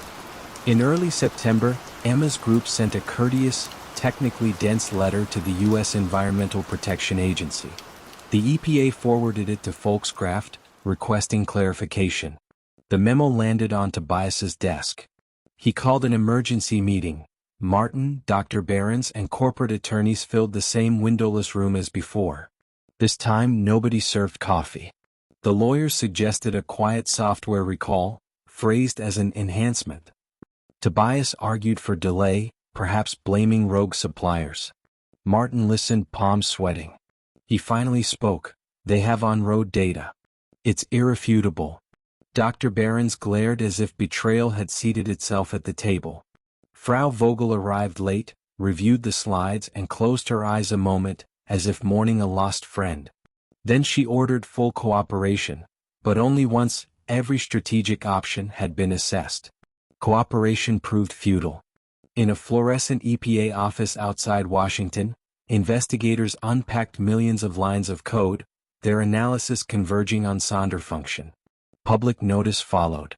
News tickers around the world flashed, "Diesel deception." Markets panicked. Volkskraft shares fell like loosened bolts. Customers felt duped, regulators furious, rival automakers quietly delighted. When German prosecutors opened a criminal probe, Martin was summoned for questioning. He confessed in measured sentences, careful to shield Stefan and Layla, who were still unaware of the device's true purpose. As he exited the gray stone courthouse, reporters crowded him. Camera shutters fluttered. One journalist asked, "Did you think you'd get away with it?" Martin, exhausted, answered with a truth he had avoided, "We wanted success more than we wanted to be right." Frau Vogel resigned, citing health reasons. Dr. Barron's retired to pursue personal projects. Tobias faced indictments for fraud. Volkskraft earmarked $25 billion for recalls and fines, a sum larger than the GDP of some nations. In dealerships, technicians flashed engine computers with new software that dulled performance and heightened fuel use. Customers grumbled. Lawsuits multiplied like sparks in dry grass. Months later, on a chilly evening, Martin stood on a pedestrian bridge over the Midland Canal. Cargo barges glided below, engines throbbing, their diesel fumes curling into the night. He imagined molecules of nitrogen oxide rising unseen, carrying a whisper of his guilt into the dark. When friends asked what lesson he had learned, he struggled for words. Ambition, he thought, is not evil, it is simply fire. But in sealed rooms with walls built of targets and promises, even a small flame can suffocate the air. He watched his breath mingle with the autumn haze, then turned toward the city's distant lights, aware that trust, once burned, leaves a scent that lingers longer than smoke, clinging to clothes, to memory, and most of all to silence. A gray October drizzle painted streaks down the windows of 590 Madison Avenue when Rajaratnam arrived for the pre-market call. The founder of the Galleon Group moved with quiet heft, black overcoat, soft leather briefcase, no entourage. At 7:45 a.m. he settled into a trading pod ringed by Bloomberg terminals and greeted half a dozen portfolio managers with a curt nod. Inside Galleon's bullpen, murmurs eclipsed the tickers. Motorola guidance? Intel's inventory? Questions dangled like vines in a jungle thick with rumor. Rajaratnam's voice, low and unhurried, began reading from his notebook, each item introduced with the same modest preface. One of my guys heard. Within minutes, buy orders rippled across tech names still cloaked in pre-earnings silence. Rajaratnam had built Galleon on three convictions. Information is the only raw material that depreciates by the second. Loyalty can be rented with seven-figure bonuses, and friendship, once monetized, becomes a pipeline. He cultivated consultants inside Silicon Valley fabs, Bangalore call centers, and New Jersey accounting suites, paying retainers disguised as research contracts. Their brief was simple: talk early, talk often, talk in code when necessary. Galleon, managing $7 billion, turned those crumbs of future knowledge into bread loaves of alpha that eclipsed competitors by whole percentage points. Across Midtown, on the 23rd floor of Morgan Stanley's headquarters, Anil Kumar refreshed his email, half distracted by the glow of a clandestine BlackBerry pinned beneath his desk. Kumar, a revered McKinsey partner, had once tutored Rajaratnam at Wharton and still addressed him, half-jokingly, as senior class monitor. Every few weeks Kumar forwarded a draft slide deck, pending acquisition synergies, unannounced cost cuts, then erased the sent file and closed his office door. The payments drifted back through a Singapore shell, disguised as business development consulting. Yet the edges of the network frayed where vanity rubbed against protocol. Danielle Cheesy, a brash blonde analyst at Newcastle Funds, boasted after hours that she could read CEOs like open books. She coaxed AMD executives over late-night mojitos, mined them for wafer yields, then passed the figures to Rajaratnam in cryptic midnight voicemails. Her bravado caught the ear of an SEC investigator reviewing suspicious trades around an earnings leak. A parallel FBI team, still smarting from the bare-knuckle lessons of the subprime meltdown, requested a wiretap warrant, rare territory for white-collar cases. Judge Richard Howell signed the order, and on a damp March morning agents clipped listening devices under Cheesy's office desk and inside Rajaratnam's personal line. The recordings began as a faint chorus, rustling papers, keyboard clacks, then sharpened into dialogues of startling candor. "You're good for 1,000,000 shares by close?" Rajaratnam asked one voice. "We'll crush the street," the voice replied. Dates, ticker symbols, even expected cents per share danced across the static. Each word carried the dry crackle of inevitability.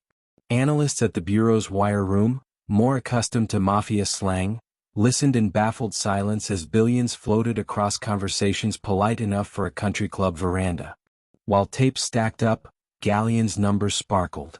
The flagship tech fund posted 11% in a quarter where the Nasdaq lay flat. Investors, from Scandinavian pensions to Dallas endowments, applauded Rajaratnam's deep-dive research. He attended benefit galas wearing simple neckties, declining press interviews, cultivating the mystique of a man too focused to boast. Yet inside the firm, a junior trader named Adam Smith, no relation to The Economist, wondered aloud how their entry prices so often coincided with post-closing press releases. His mentor patted his shoulder. "Some people chase news, Adam, we just anticipate it." Late summer 2009, the Bureau decided the harvest was ripe. Before dawn on October 16, 20 agents fanned out across Manhattan and the Jersey suburbs, radios hissing under the metallic scent of rain. At Rajaratnam's apartment on Sutton Place, the knock came loud enough to wake the East River gulls. He answered in a t-shirt emblazoned with a Sri Lankan cricket logo, eyes clear, as though he had expected punctual visitors. Handcuffs clicked, the hallway flashed with camera bulbs, a neighbor's Yorkshire Terrier barked useless protests. The arrest sent tremors through Wall Street's canyons. CNBC anchors stuttered over the phrase hedge fund wiretap, a concept nearly oxymoronic to viewers who believed insider trading was an art too subtle for microphones. Galleon investors scrambled to redeem, prime brokers tightened credit. By week's end, the one sovereign fund froze positions and posted a farewell notice on its website. "We have determined it is in the best interests of our investors to wind down." In the federal courthouse on Pearl Street, prosecutors played snippets of taped calls. The jurors leaned forward as Rajaratnam asked Cheesy to confirm exact cents in IBM's forthcoming quarter. "I need the whisper number, not the consensus." Defense counsel argued the language was industry banter, but each successive clip eroded plausibility. Anil Kumar took the stand wearing a charcoal suit 3 sizes too large, weight shed by remorse. His voice quavered as he recounted stuffing cash into Delhi hotel safes before boarding flights back to New York. Rajaratnam's conviction arrived on May 11, 2011, 14 counts, including conspiracy and securities fraud. The judge, describing a brazen, pervasive pattern of corruption, imposed an 11-year sentence, then the harshest ever for insider trading. Outside, a drizzle similar to the one that shadowed his arrest dampened microphones as journalists searched for metaphors. Some spoke of Icarus, others cited the fall of an information king. Galleon's trading floor now hosts a logistics startup. The pods remain, but the screens display shipping manifests instead of option chains. Sometimes the new tenants joke about phantom whispers lingering in the wiring, echoes of a time when milliseconds held fortunes. The case redrew the playbook for market surveillance. Hedge fund managers began attending compliance seminars, ears pricked like students after a fire drill. Research dinners once punctuated by knowing winks now ended with explicit reminders, "Public domain only, please." The Bureau, emboldened, expanded wiretaps across other funds, treating mispriced knowledge as contraband rather than coincidence. Yet the human architecture of temptation endures. Information still flits along conference call margins, across golf greens, through encrypted chats. Ambition still asks whether a single sentence heard 3 hours early is really a crime or merely a head start. Rajaratnam's story lingers as a cautionary echo, proof that in the densest thickets of capital, whispers can amplify into roars loud enough for even the most jaded investigator to hear, if only someone thinks to listen. The offices of WirePay AG rose like brushed steel monoliths above a quiet industrial park on the edge of Munich. Every morning, employees stepped through glass doors etched with the company's slogan, "Trust, Transact, Transform," and felt as if they were entering the future. Digital payment volumes were doubling each year, the share price had climbed 12-fold in a decade, and the CEO, Markus Braun, was hailed in talk show studios as Germany's answer to Silicon Valley. Investors loved the narrative, a homegrown fintech champion muscling past the lumbering old banks. At the center of the storm stood the elusive chief operating officer, Jan Marsalek, only 37, fond of Seville rose suits and sudden disappearances. One week he would be in Singapore, dazzling Asian venture funds with PowerPoint slides of colored arrows.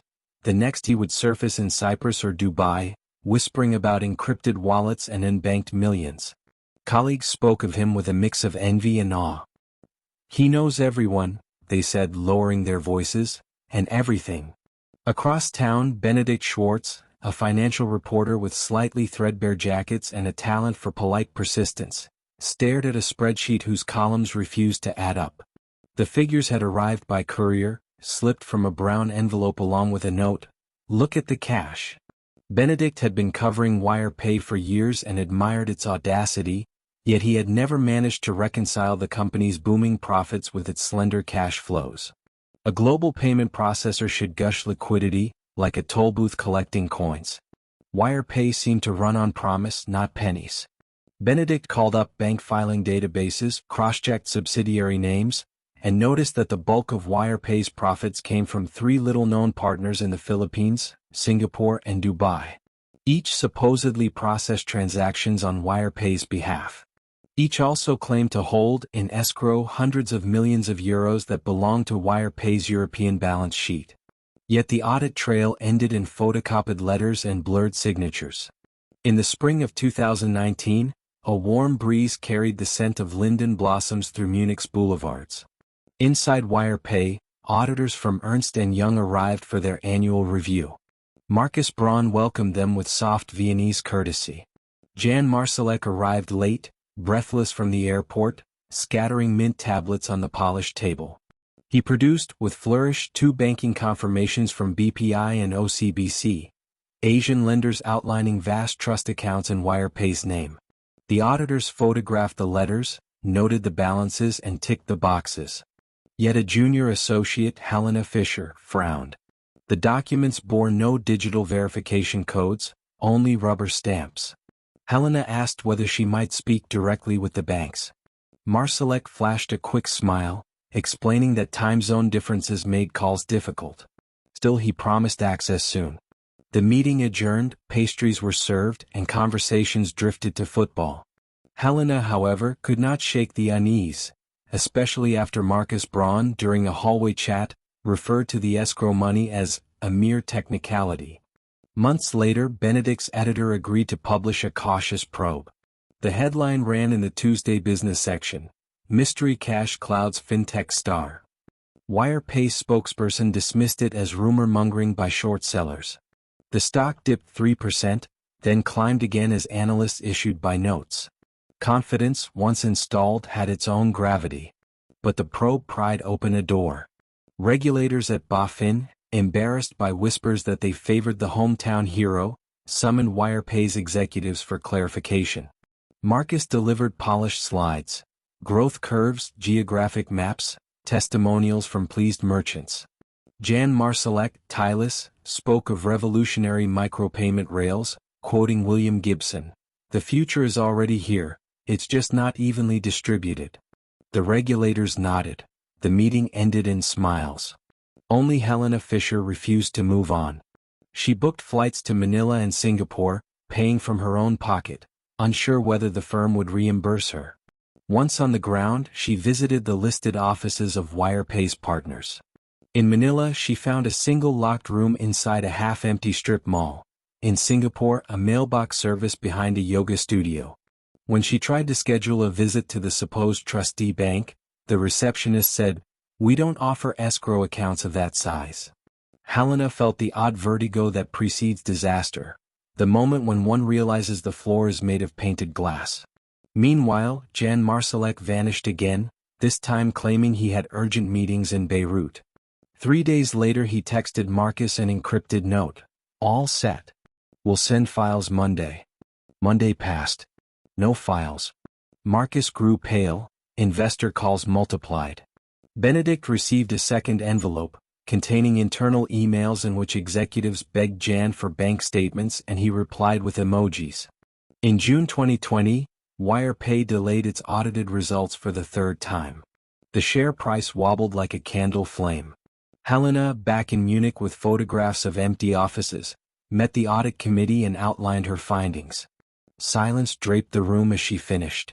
One director finally whispered, "So the cash doesn't exist?"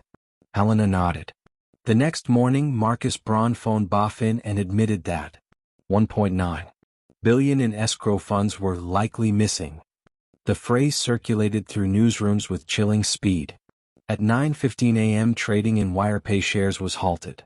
By noon, police entered headquarters, their footsteps echoing across the marble foyer that once hosted product launches and champagne toasts. Jan Marsalek could not be found. Airport logs showed he had flown to Minsk, then disappeared from radar.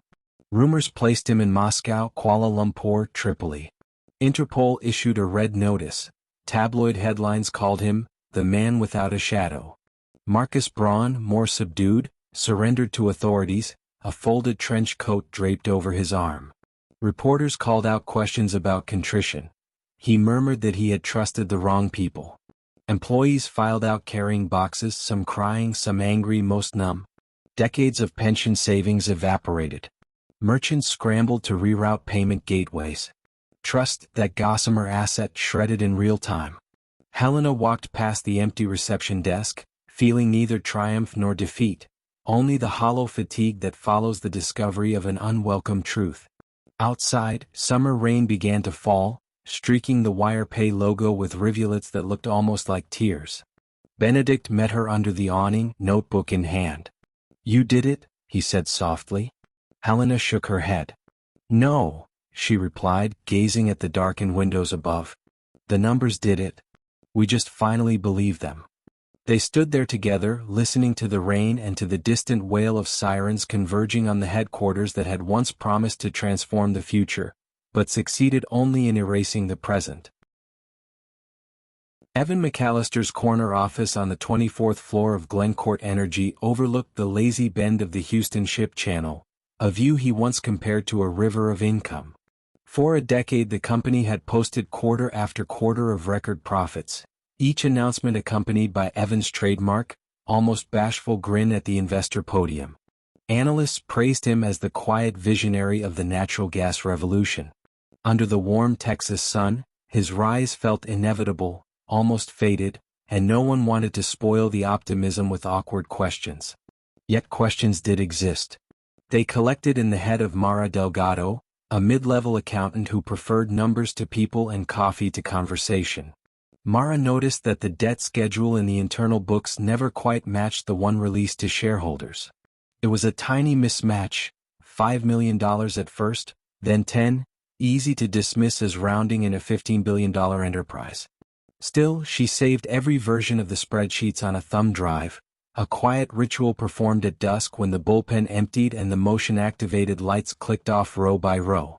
Evan, for his part, cultivated an air of gentle detachment. He spent his mornings pacing the glass walkway that connected the executive suite to the private gym, murmuring into a headset about virtual pipelines and synthetic capacity. To younger employees the jargon sounded like the future. To board members it sounded like money. No one paused to ask what exactly a synthetic pipeline was, or how it could earn 20% returns in a market where actual pipe and steel projects struggled to break even. On a humid August evening, Glencourt announced a dazzling new partnership with a Swiss commodities bank. The press release promised an influx of capital, lower risk, and an innovative accounting treatment that would unlock shareholder value. Evan spoke softly, almost soothingly as cameras flashed. In the audience, Mara clutched a legal pad and felt a chill. The so-called partnership looked, to her eyes, like a loan in everything but name, yet the liability never showed up on the balance sheet. Somewhere amid the footnotes, risk had been described as revenue and nobody blinked. Weeks turned into quarters and the mismatches grew. 5 million became 50, then 200. Glencourt's stock price soared all the same, buoyed by conference call promises of overseas expansion. Evan bought a ranch west of Austin and an abstract sculpture that resembled a looping Mobius strip. He liked to say it symbolized infinite growth. At holiday parties he remained gracious, even humble, serving bourbon himself and asking interns about their families. His gentle drawl and steel-rimmed glasses projected honesty, and people wanted to believe. Mara finally confided in Theo Price, a careful auditor from the external firm whose tidy spreadsheets mirrored her own. Late one night they compared ledgers under the harsh light of an empty conference room. What emerged was a latticework of special-purpose vehicles, shell companies that bought and sold energy contracts to one another at pre-agreed prices, booking immediate profit while hiding obligations deep in unpublished subsidiaries. In plain language, Glencourt recorded revenue on deals that would not bring real cash for years if ever. All the while liabilities sat off the books, growing like weeds behind a manicured hedge. Theo urged caution. Careers had been crushed for less. He suggested anonymous inquiries, quiet nudges to the SEC. Mara nodded but felt a curdled resolve. She remembered her father's hardware store, how he balanced his register each night down to the cent, insisting that money behaves if you treat it honestly. The thought that billions could vanish through a few euphemisms struck her as obscene. Meanwhile, Evan grew restless. Market reporters whispered about stalled overseas permits, and one investigative journalist asked for an interview about the Swiss partnership. In the boardroom, Evan stayed placid, yet his private emails dripped with urgency. Sell marginal assets, accelerate contract rollovers, find fresh capital. The empire required constant feeding, and new deals were starting to cost more than they earned, like borrowing one credit card to pay another. The collapse began not with a revelation but with a rumor. A short-selling firm released a terse report titled Glencourt's House of Paper. It questioned the timing of profits and pointed to the ballooning, though undisclosed, debt in certain Cayman entities. The stock dropped 8% before lunch, 20% by the closing bell. Analysts demanded clarity, hedge funds demanded collateral. Evan appeared on television, hands clasped, assuring viewers that our fundamentals remain strong. His measured tone, once comforting, now felt rehearsed, even hypnotic. Inside headquarters, panic hummed beneath polite greetings. Printers churned, shredders whirred.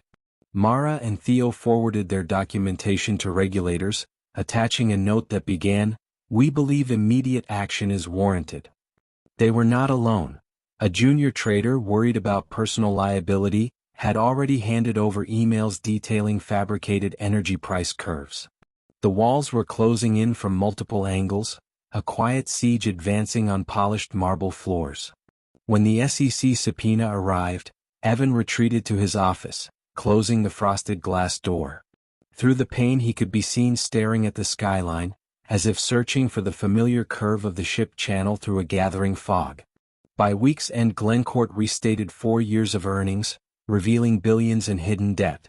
The stock fell to pennies, retirement funds evaporated, and the Mobius sculpture was carted away by liquidators, its promise of infinity reduced to polished scrap.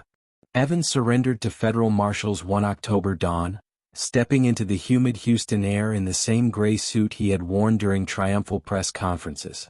Reporters shouted questions about remorse, about the betrayed employees, about the families who tied their futures to phantom profits. Evan said nothing. He merely adjusted his glasses as though clearer vision might change the scene before him. In a smaller office 2 floors below, Mara packed a cardboard box with her belongings, a ceramic mug, a calculator, a photo of her parents at the hardware store. She felt no triumph, only a muted sadness, like the hush that follows a storm tearing through familiar streets. Trust, once fractured, does not mend easily. Yet she hoped that somewhere in another firm, someone would remember Glencourt's fall and pause before turning risk into revenue with a keystroke. She powered down her computer, slipped the thumb drive into her pocket, and walked toward the elevator, the overhead lights flickering off behind her, one by one. The Isar River lay silent beneath a violet dusk when Marcus Braun stepped from a black Audi and strode into Wirecard's glass headquarters on Einstein Ring. Inside, LED panels pulsed the company's new motto, "Beyond Payments," across a foyer scented with espresso and ambition. Braun, in his hallmark black turtleneck, moved without haste, as though every hallway already belonged to his imagination. In the executive suite on the 4th floor, he paused at a panoramic window. Below, coders in hoodies volleyed ideas about digital wallets. Above, a neon skyline promised Munich's rise as Europe's Silicon Valley. All that remained, Braun told himself, was to keep the story spinning long enough for reality to catch up. Wirecard had begun modestly in 1999, processing credit card payments for online pornography sites that traditional banks shunned. 2 decades later it sat in the DAX 30 index beside BMW and Siemens, its valuation north of 20 billion euros. Analysts christened it Europe's PayPal, and German politicians hailed Braun as proof that the continent could still mint tech champions. Yet the firm's growth curve resembled a staircase cut by a trembling hand, flat months of quiet followed by sudden leaps fueled by acquisitions in Singapore, Dubai, Manila. Each leap required faith that vast pools of transaction revenue lay just out of view, waiting for auditors to confirm. Jan Marsalek, Wirecard's jaunty chief operating officer, supplied that faith in abundance. Where Braun exuded cerebral calm, Marsalek radiated restless energy, dashing through security gates, whispering about next-gen crypto protocols, arranging midnight flights to Manila or Moscow. He kept a spare Austrian passport in his office safe and carried a leather notebook etched with 3 unlisted phone numbers. Employees called him Der Magier, the magician, half in awe and half in fear. Trouble arrived first as footnotes. In 2015, a whistleblower in Singapore emailed Wirecard's external auditor EY, describing round-tripping schemes in which the company sent money to third-party partners one day and received it back as purported revenue the next. The memo vanished into compliance folders already swollen with similar murmurs. Meanwhile, Braun took the stage at tech conferences, promising frictionless finance for a borderless world. Investors, hungry for a European unicorn, applauded on cue. Across the channel, Financial Times reporter Dan McCrum noticed an anomaly. Wirecard's Asian profits grew faster than its Asian headcount. He published a cautious blog post headlined, "House of Wirecard." Within hours, Wirecard's attorneys fired back, accusing McCrum of colluding with short sellers. The share price dipped, then rebounded twice as high after Braun announced a $200 million buyback. German regulators opened an investigation, not into Wirecard but into the journalists and hedge funds betting against it. Confidence, for the moment, was restored. Inside Einstein Ring, Marsalek hosted weekly war room huddles. Managers projected maps dotted with small payment processors supposedly feeding billions into 2 trustee accounts at Bank of the Philippine Islands and BDO Unibank. No one from headquarters had ever visited the vaults. Photographs of deposit certificates circulated by email, fuzzy as old postcards. When Finance Director Suzanne Steedle requested independent confirmations, Marsalek laughed. "We need to think in milliseconds, not signatures," he said, then ordered sushi for the room. By late 2019, rumors invaded even celebratory moments. At the company Christmas party, engineers toasted a new cloud payments API while speculating about why KPMG's special audit kept slipping deadlines. In January 2020, KPMG delivered a draft it could not verify. 1.9 billion euros. Roughly a quarter of Wirecard's balance sheet, allegedly held in Philippine escrow. Braun brushed off the finding as delays in document transit. The board extended the publication of annual results, blaming the pandemic. Shares wobbled but held. June 18, 2020, dawned humid in Munich. At 8 a.m. Wirecard issued a terse ad hoc release. The auditors had refused to sign off because the 1.9 billion euros does not exist. The phrase sliced through trading screens like a siren. Within 2 hours the stock lost 60%. By closing bell it had shed 90%. Braun called an emergency press conference, the turtleneck now hanging loose at the collar. "We are the victim of a massive fraud," he said, voice even, eyes flat. Reporters asked who exactly had perpetrated it. Braun offered no names. That night Marsalek vanished. Security footage captured him exiting Vienna airport and melting into the shadows near a private jet hangar. June 25th, Wirecard filed for insolvency, the first DAX component ever to collapse. In conference rooms still heavy with the scent of spilled cappuccino, stunned employees calculated severance against mortgages. Braun surrendered to Bavarian police, led away in discreet shackles, escorted past a mural that once celebrated Wirecard's inclusion in the German blue chip index. Investigators alleged he had signed false statements for years, propped up by forged escrow letters printed on doctored bank stationery. Braun insisted he, too, had been deceived. Prosecutors countered with email trails where he approved fees wired to opaque Dubai entities minutes before quarter end. Parliamentary hearings summoned regulators who admitted they had relied on Wirecard's own explanations. BaFin, Germany's financial watchdog, had even banned short selling of the stock in 2019, citing market-threatening speculation. Lawmakers stared at the floor as auditors recounted ignored red flags. Identical revenue patterns across unrelated regions, addresses that mapped to empty lots, trustees who did not recall signing contracts. In April 2022, Braun's trial opened in a high-security Munich courtroom. He entered in a tailored navy suit, hair trimmed, demeanor monk-like.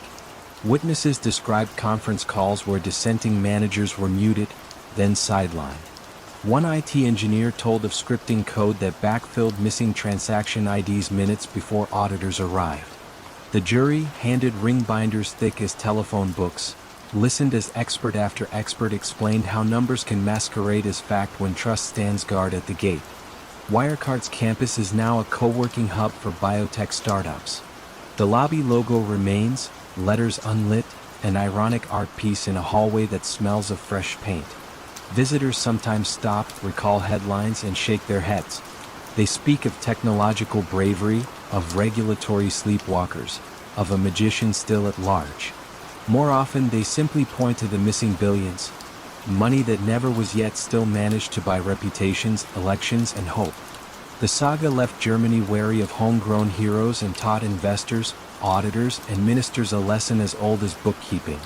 A balance sheet, like a mirror, can be polished until it reflects whatever the beholder wishes to see. And once the illusion cracks, the shards cut deepest those who dared to believe they were gazing at the future. On a spring morning in 2012, the citizens of Dixon, Illinois, gathered along the Rock River to watch the dogwood trees bloom. The town, population 15,000, was proud of its frugal reputation. Every council meeting opened with reminders about patching potholes and stretching snow removal funds. And at the center of this careful balancing act stood Rita Crandall, the city comptroller, a woman whose quiet efficiency seemed as dependable as sunrise over the riverbank.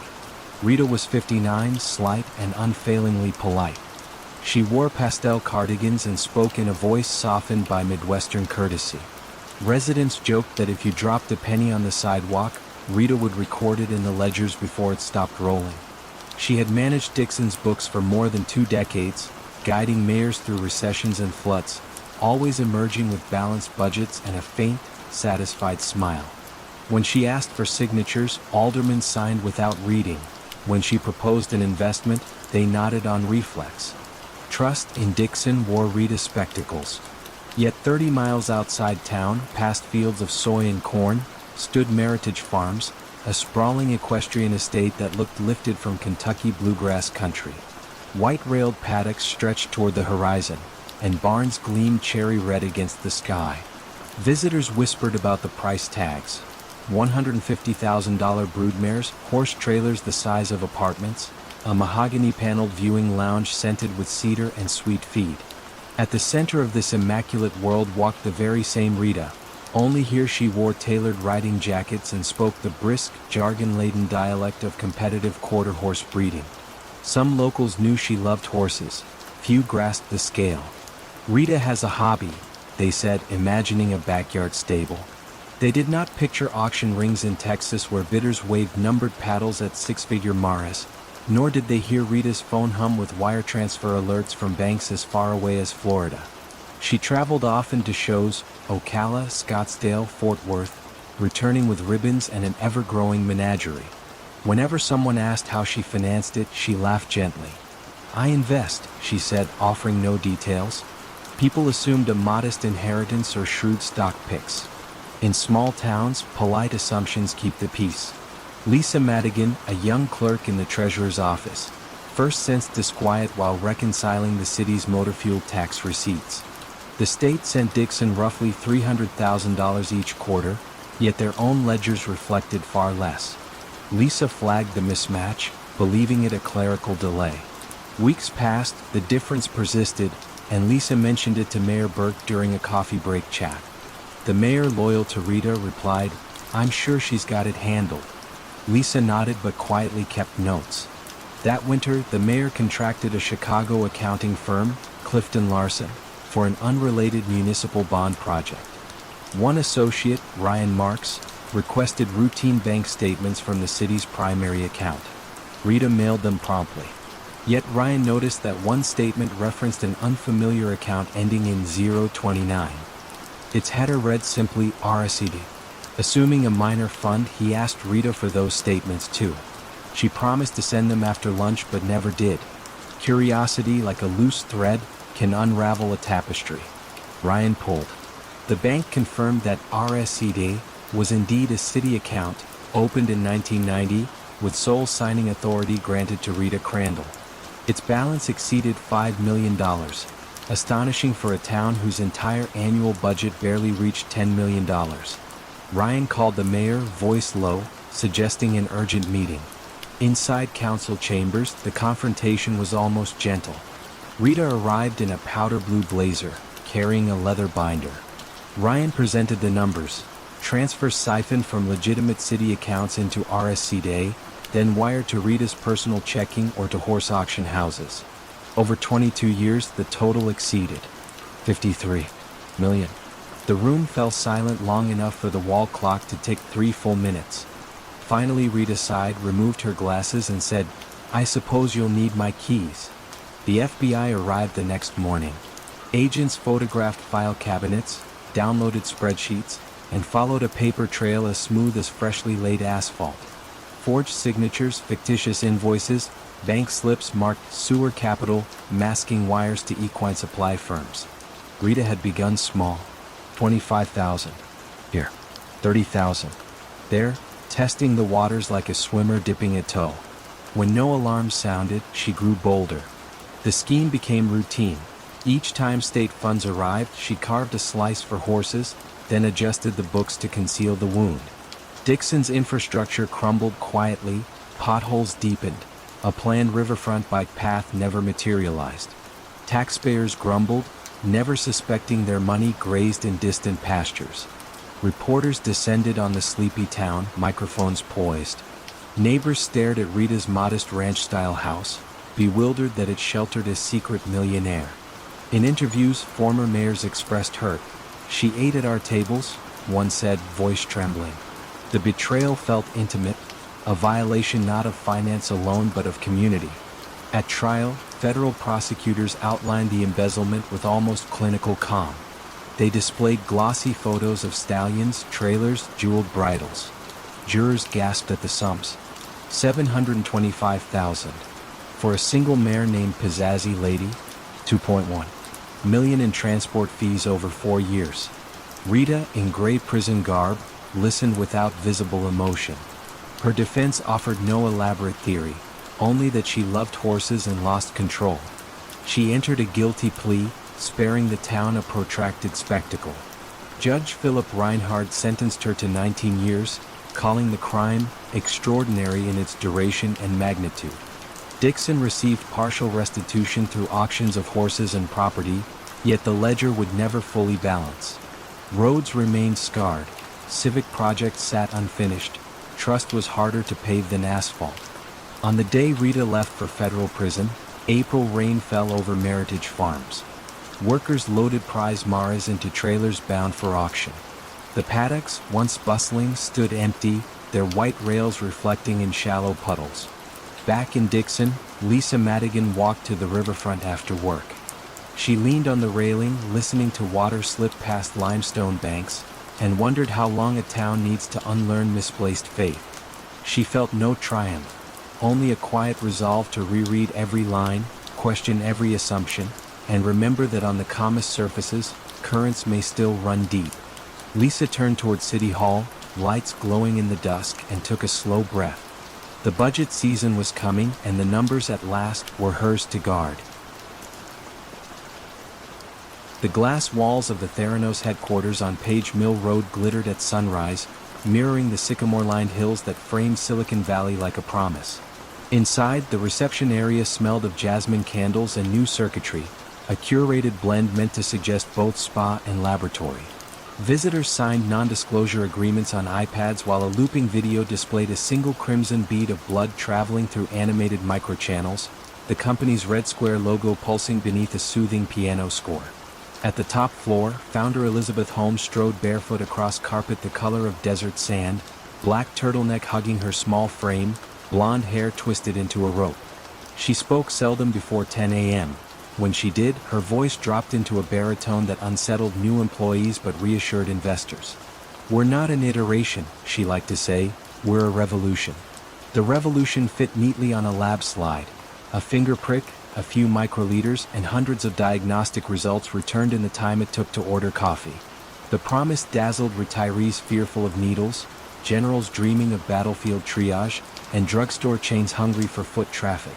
Yet beneath the frosted glass lay rooms partitioned by secrecy. Engineers on the first floor tinkered with Edison devices, boxy black machines the size of toaster ovens, yet never saw the chemical formulations upstairs. Chemists upstairs never glimpsed the velvet-lined demo room where visiting dignitaries watched choreographed test runs. Everything depended on silos, each stacked like a Jenga tower whose overall stability no single player could judge. A former Apple designer named Avi joined to perfect the device's sleek shell. On day 4 he asked an innocuous question: "Where's the cooling system for the reagent carousel?" A project manager answered with a smile that didn't reach her eyes: "That's handled." When Avi pressed, he received an invitation to a meeting that never appeared on his calendar. He learned quickly that curiosity could shorten contracts. Meanwhile, in a windowless corner of the basement, lab associate Erica Chung clicked through spectrometer readouts that refused to line up. Control samples wandered across expected ranges like lost tourists. She logged deviations, each flagged yellow, then red. Her supervisor, eyes rimmed with fatigue, leaned in and whispered, "Just repeat until it lands in spec." Erica nodded, heart thudding. Repetition felt less like science and more like roulette. Investor money rained in. First millions from venture icons, then hundreds of millions from scions of political dynasties, culminating in a valuation of $9 billion that crowned Holmes the youngest self-made female billionaire. She decorated conference rooms with framed quotes from Edison, Da Vinci, Yoda, "Do or do not, there is no try," and installed bulletproof glass around her office. Guards in inconspicuous polos paced the hall, hollering code walkthrough whenever non-employees strayed near labs. Skepticism appeared as faint drizzle, then steady rain. In late 2013, Alan Beam, the departing lab director, emailed Holmes a 12-point memo outlining irregularities: failed proficiency tests, unvalidated hardware swaps, diluted blood samples run on third-party Siemens analyzers while clients believed Edison did the work. Holmes called it noise and scheduled an all-hands to recommit the team to mission focus. Beam left, signing a separation agreement that muzzled him under threat of ruinous legal fees. The drizzle turned storm in February 2015. John Carreyrou, a reporter at the Wall Street Journal, received a tip: the box doesn't work. Carreyrou built a mosaic from fragments: testimony from Beam, whispers from ex-employees, SEC filings buried in clerical dockets. When he phoned Theranos for comment, legal counsel David Boies, a litigator famed for decibels and victories, threatened consequences. The intimidation seemed odd. It also confirmed Carreyrou's hunch that the truth was brittle. Holmes went on the offensive, booking an interview with Mad Money. Bathed in studio lights, she told Jim Cramer that Theranos technology was the most important thing humanity has ever built. Her voice carried the gravity of moon landings. The stocky host nodded, dazzled. Shares didn't exist, Theranos was private, but confidence, the real currency, surged anew. Yet numbers kept misbehaving. Walgreens pharmacists called Theranos hotlines daily, reporting vitamin K tests reading 0 for living patients, liver enzymes yo-yoing within hours. Each complaint traveled a feedback loop that ended in silence. Inside the lab, Erica Chung crouched over a centrifuge and felt her tolerance snap. She copied data to a thumb drive, resigned, and typed a letter to federal regulators. Days later, in a beige FDA office, she described test runs rerouted to Siemens machines when VIP clients visited. The regulator listened, pen tapping, expression neutral. The tap echoed louder than any threat she'd feared. October 2015, 3 a.m. federal inspectors arrived unannounced, ID badges swinging. In the hallway, a compliance officer dialed Holmes, voice quavering, "They're here." Upstairs, Holmes paced barefoot, calculating variables. Sunrise found her smiling at investigators, offering espresso from a mahogany cart. She spoke of revolution again, but this time her baritone lacked resonance. It sounded like an algorithm searching for the next best phrase. The inspectors issued a scathing report: unreliable controls, unqualified staff, patient risk, immediate jeopardy. Centers for Medicare and Medicaid Services imposed sanctions, banning Holmes from owning or operating a lab for 2 years. Investors protested, some filed quiet lawsuits. Others held on, hypnotized by her conviction even as the stage lights dimmed. In March 2018, the SEC charged Holmes and former President Sunny Balwani with massive fraud. She settled without admitting wrongdoing, surrendered voting control, and paid a token fine. But the criminal probe pressed on. 2 years later, federal indictments alleged wire fraud and conspiracy, the maximum penalty overshadowing even her hyperbole. Courtroom sketches captured her seated behind counsel, eyes focused on a point no one else could see. The trial, delayed by pandemic, began in the fall of 2021. Prosecutors paraded lab workers, oncologists, wounded investors. Defense counsel painted Holmes as a young visionary undone by over-optimism, quoting Silicon Valley's mantra, "Fail fast." Carreyrou sat in the gallery, notebook steady. Jurors leaned into audio of Holmes assuring the Department of Defense that Edison could detect bioterror pathogens. After 7 days of deliberation, the verdict arrived: guilty on 4 counts of wire fraud and conspiracy. Sentencing followed, 11 years and 3 months. The judge cited a stark betrayal of medical trust. Holmes blinked slowly, tears gathering but refusing to fall. The sheriff's deputy touched her elbow. She nodded, rose, and walked down a corridor that smelled of old varnish and consequence. Theranos signage came down. A biotech incubator now leases the space, its lobby filled with ethically sourced succulents. Engineers huddle over CRISPR rigs where Edison shells once collected dust. Some evenings, custodians claim, the automatic blinds malfunction, descending at twilight without command. Through the slats, they glimpse the hills beyond Page Mill, their outline tinged red by the setting sun. A color reminiscent of a single drop of blood, bright, beautiful, and never as transparent as it first appears.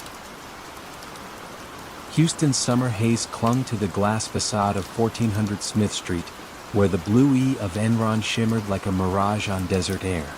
At 7:15 a.m., Jeffrey Skilling arrived in shirt sleeves, coffee cooling in one hand, a paperback of military strategy in the other.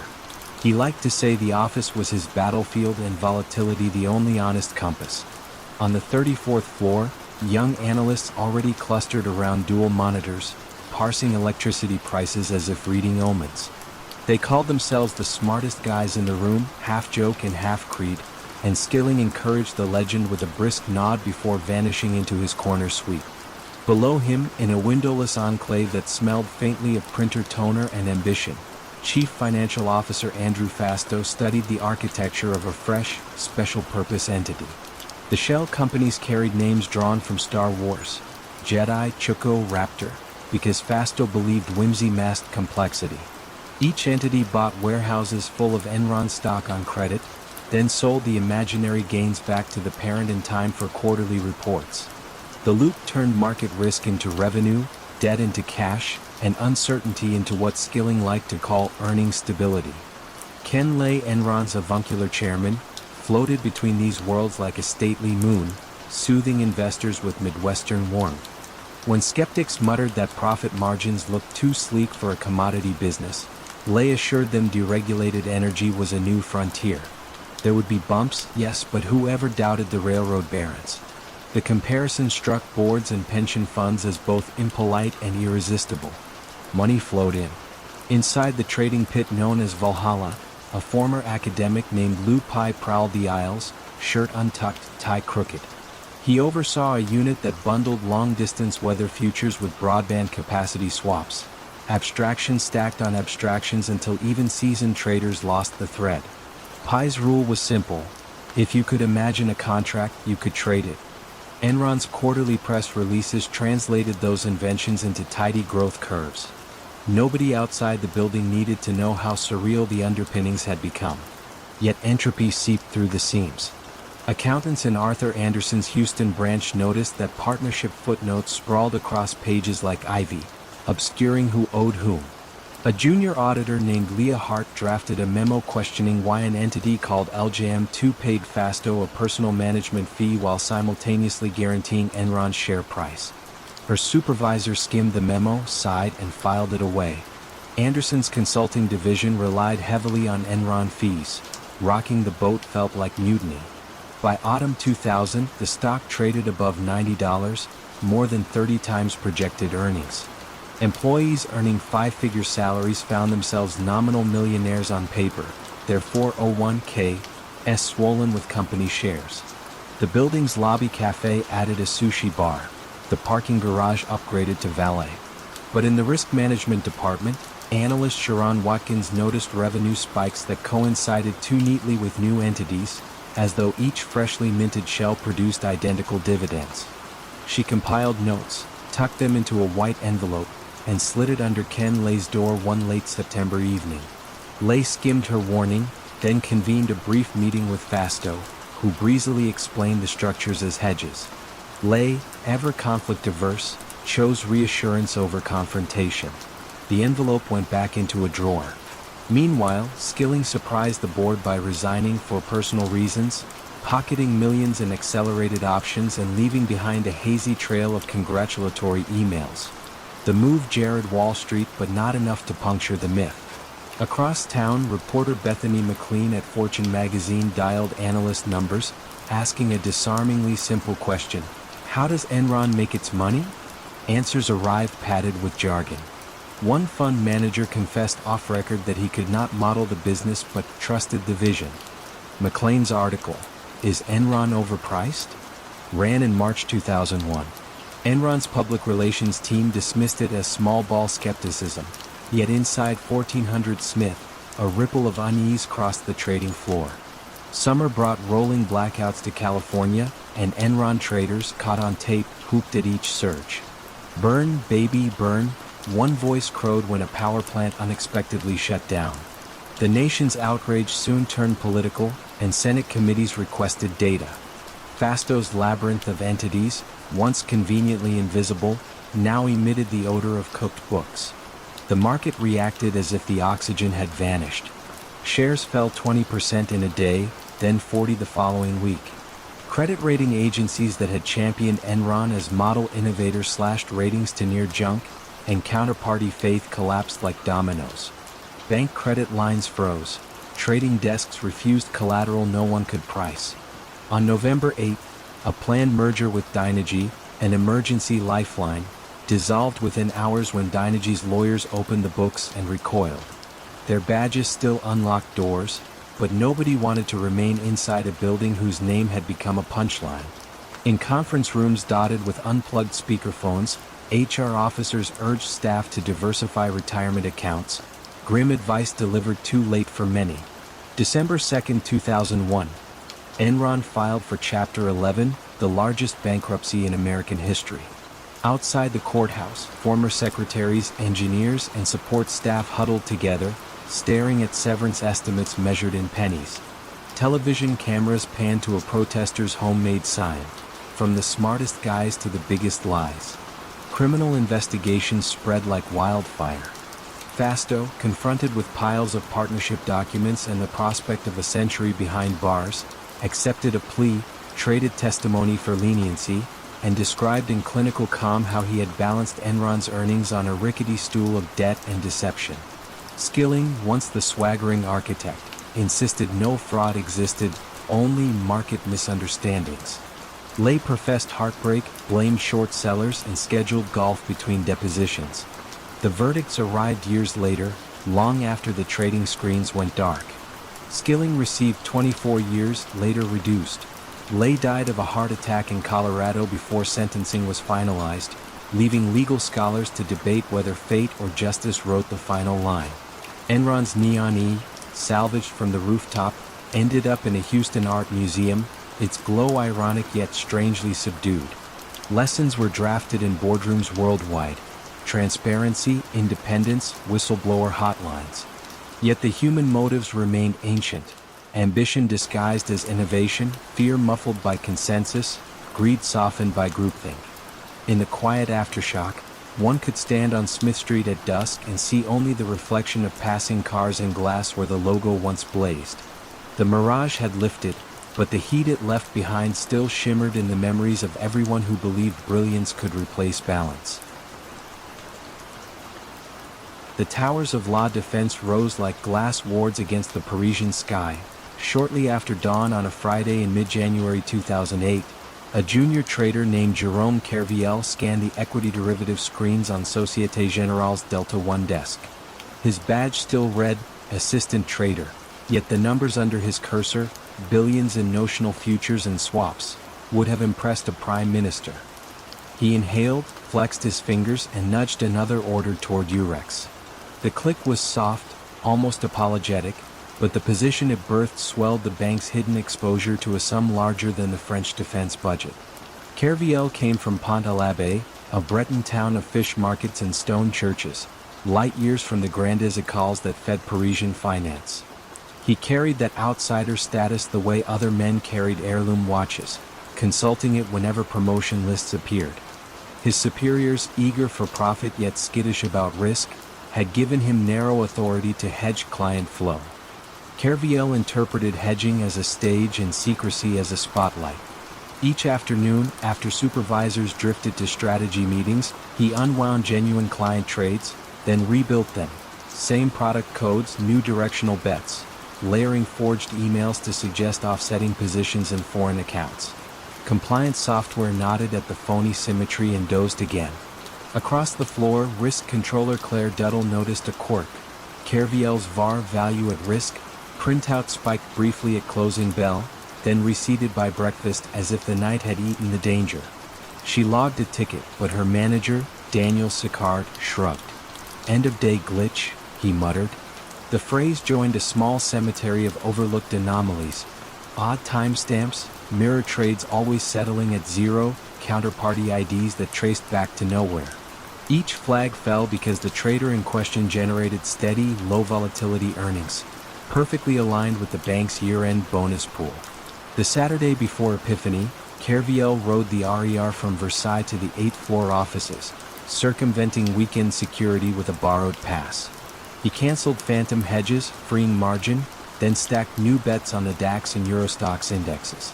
The accumulated exposure now hovered near 50 billion, roughly Société Générale's own market capitalization.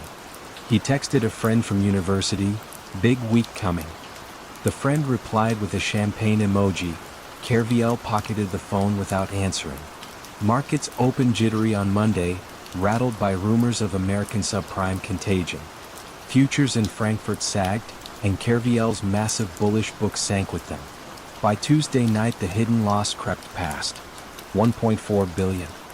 Panic edged his vision, but ambition pushed harder.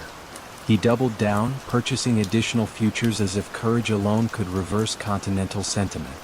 Screens glowed red, then purple. He added more forged emails, more fictitious hedges, turning deception into a recursive art. Wednesday morning, risk control audited position limits before the ECB announcement.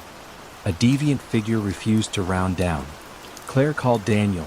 Daniel phoned the middle office clearing team. Numbers scud back and forth like frantic birds. At 3 p.m. the inquiry reached Jean-Pierre Mustier, head of investment banking. Mustier confronted Kerviel in a glass conference room that overlooked the wintry expanse of the Seine. Kerviel sat straight, palms poised, the cathedral spires of La Madeleine visible beyond the window. When Mustier asked whether the positions were real, the trader released a single exhale, long and uneven, and confessed. No outburst followed, just the sterile hum of fluorescent bulbs. A rogue position of 49.9 billion lay coiled inside the bank's books, large enough to rattle the Eurozone if mishandled. That night, Société Générale's crisis team assembled in a basement war room painted an optimistic shade of blue. They chose the bluntest remedy: unwind everything before word leaked. Starting pre-dawn Thursday, execution desks sold DAX and Eurostoxx futures in tranches so colossal they shaved entire percentage points off the benchmarks. European traders noticed the avalanche but misread its origin. Some blamed U.S. recession fears, others an unwritten ECB memo. By close of trade Friday, the unwinding was done, and Société Générale stared at a 4.9 billion. Wound, the largest trading loss any single person had ever inflicted on a bank. The news embargo snapped the following week. Headlines bloomed: Elite Trader FOU, the $7 billion blunder, France's Barings moment. Parliamentarians demanded hearings. The finance ministry mulled nationalization whispers. In Pont-l'Abbé, Kerviel's mother stopped answering her telephone, weary of reporters camped beside the bakery. Among La Défense cafes, conspiracy theories steamed. Was Kerviel scapegoat for deeper subprime damage? Had management secretly ordered the trades and feigned shock? Suspicion clung to raincoats and elevator small talk. Brought in for questioning, Kerviel arrived wearing a charcoal suit that fit like penance. He admitted falsifying emails and counterparties but insisted the bank implicitly encouraged risk. Prosecutors alleged he sought only bonuses and prestige. Somewhere between those poles lay a grayer motive.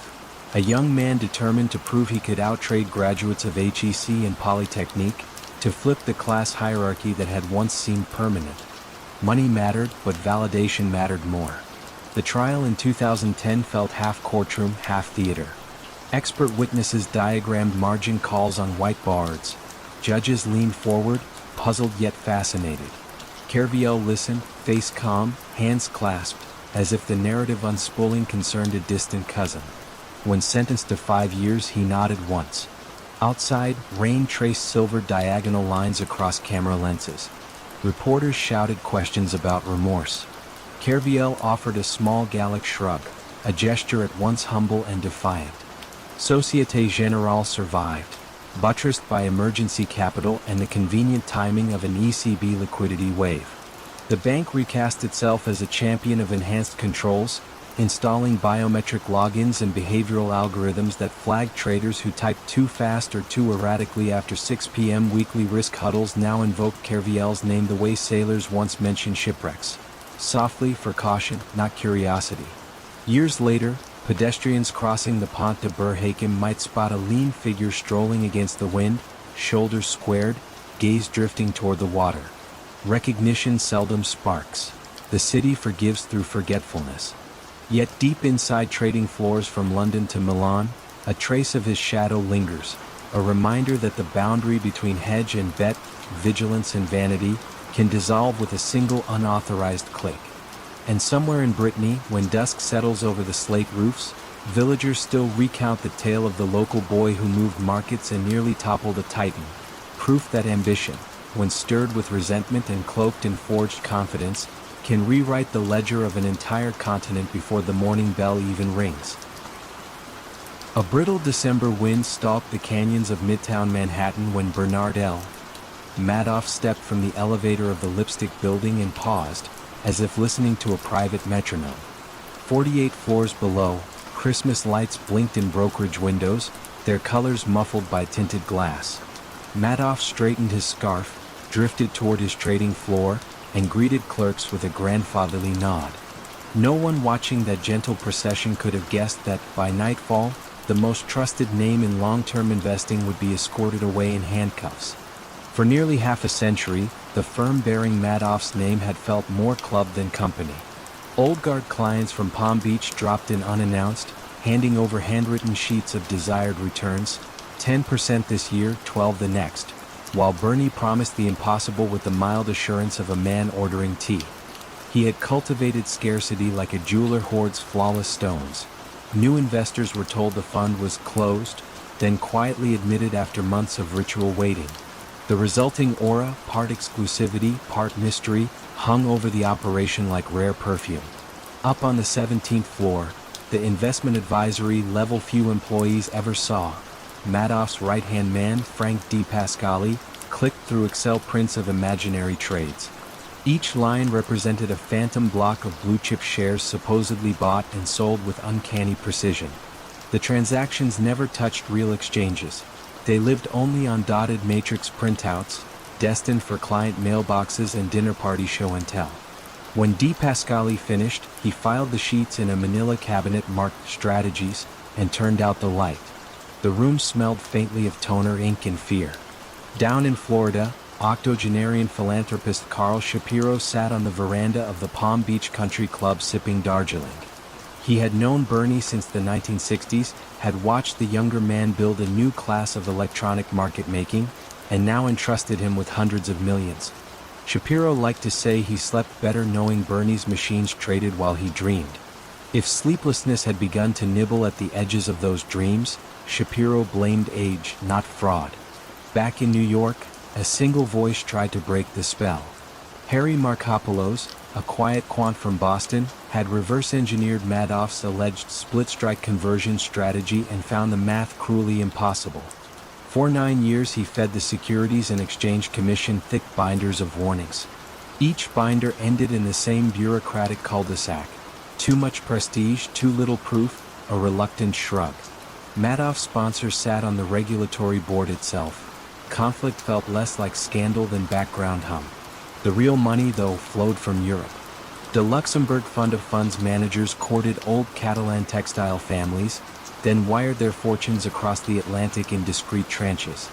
In London, charity treasurers burned after-hours oil rearranging portfolios so that a tasteful slice, never more than 15%, nestled with Madoff, lending humble British trust the sparkle of Wall Street sophistication. These layers of continental intermediaries gave the scheme both scale and smoke screen. Every added custodian became another wall a curious accountant would have to climb. Yet entropy is patient. The summer of 2007 brought a tremor to credit markets, and suddenly redemption letters multiplied. Madoff met them at first with cordial formality, wiring cash in punctual knots, soothing nerves. But as autumn 2008 arrived with the collapse of Lehman Brothers, the net redemptions widened to a chasm. In conference rooms that smelled of espresso and tension, Bernie tallied the requests. $7 billion he did not have. The fund's checking account, always lean by design, held barely $200 million. On December 9th, he summoned his sons, Mark and Andrew, to the penthouse apartment overlooking the East River. They expected an update on the firm's shrinking market-making revenue. Instead, their father closed the door, lowered his voice, and uttered a phrase neither would forget: "It's all one big lie." For a moment the apartment felt undecorated, stripped to concrete and steel. Then came the mechanical details: backdated trades, fake DDC numbers, shredded trade blotters, and at last the exhausted confession: "I'm finished." The sons sought legal counsel, then contacted the Federal Bureau of Investigation. 48 hours later, Special Agent Ted Cassioppi climbed into the elevator at the Lipstick Building with a plainclothes partner. They found Bernie behind his desk, eyes steady, hands folded as though waiting for a notary. "We're here to ask you about your trading," Cassioppi said. Madoff answered with the resigned clarity of a man describing weather: "There is no trading. It's all one big Ponzi scheme." Outside, traffic lights cycled from red to green, indifferent. News broke like a dam. Philanthropies canceled scholarship checks overnight. European funds suspended withdrawals. Penthouse lights blinked long past midnight across the Upper East Side as benefactors tried to recalculate shattered legacies. In Palm Beach, Carl Shapiro's teacup rattled against its saucer when the call came. 8 decades of discipline wiped out in the length of a voicemail. At the Boston offices of Harry Markopolos, the phone finally fell silent, the fight abruptly won, the victory tasting of ash. In court, Madoff sat beneath fluorescent buzz, hands cuffed but posture still princely. Victims filed impact statements thick as telephone books. Some demanded an apology, others preferred silence to the sound of his voice. When the judge pronounced a sentence of 150 years, the number felt less punitive than symbolic, a headstone for an era when trust itself had become a tradable commodity. Madoff rose, nodded slightly, and disappeared through a side door, leaving a hush more profound than outrage. Years later, analysts still searched the wreckage for moral heuristics. Greed, yes, but also belonging. Investors craved the comfort of an elder statesman, regulators the prestige of proximity, employees the warmth of unwavering routine. Madoff understood that the most resilient chains are forged not from secrecy but from shared flattery. By the time suspicion stirred, each link of that chain had grown too proud, too invested, to bend. And so, in the clamoring winter of 2008, the velvet-lined net closed, quietly, elegantly, around everyone inside it. In Munich's early morning hush, the glass facade of Wirecard's headquarters shimmered with the promise of a new digital age. Employees called the modernist complex spaceship, as if it had broken off from Silicon Valley and landed gently on Bavarian soil. At the top floor, CEO Marcus Braun adjusted his charcoal suit, gazed across the Isar River, and rehearsed his favorite prophecy. Cash is dead, data is king. Investors adored the line almost as much as the company's meteoric share price, which had lifted Wirecard into Germany's blue-chip DAX index, an honor once reserved for century-old industrial giants. Braun's ascent traced an improbable arc born to Viennese schoolteachers. He studied coding between night shifts at an electronics store, then joined a tiny payments processor in 2002 when online shopping was still a curiosity. Within years he had rebranded it Wirecard, stitched together a global network of merchants, and courted analysts with hypnotic charts pointing ever upward. At conferences he spoke softly, with pauses that felt like invitations to imagine tomorrow's fortunes. He wore black turtlenecks, styled after a certain Californian legend, and assured everyone that Europe finally possessed its own tech messiah. Yet progress can mask complexity the way neon masks a cracked sidewalk. To handle transactions in Southeast Asia and the Gulf, Wirecard relied on third-party acquirers, obscure middlemen who supposedly processed credit card payments on the firm's behalf. Their revenues accounted for an outsized slice of profit, but the entities lived in jurisdictions where regulation breathed lightly.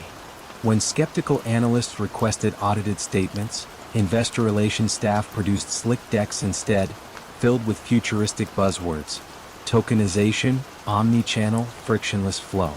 The seams disappeared beneath the sparkle. Among the dazzled stood Jan Marsalek, Wirecard's chief operating officer.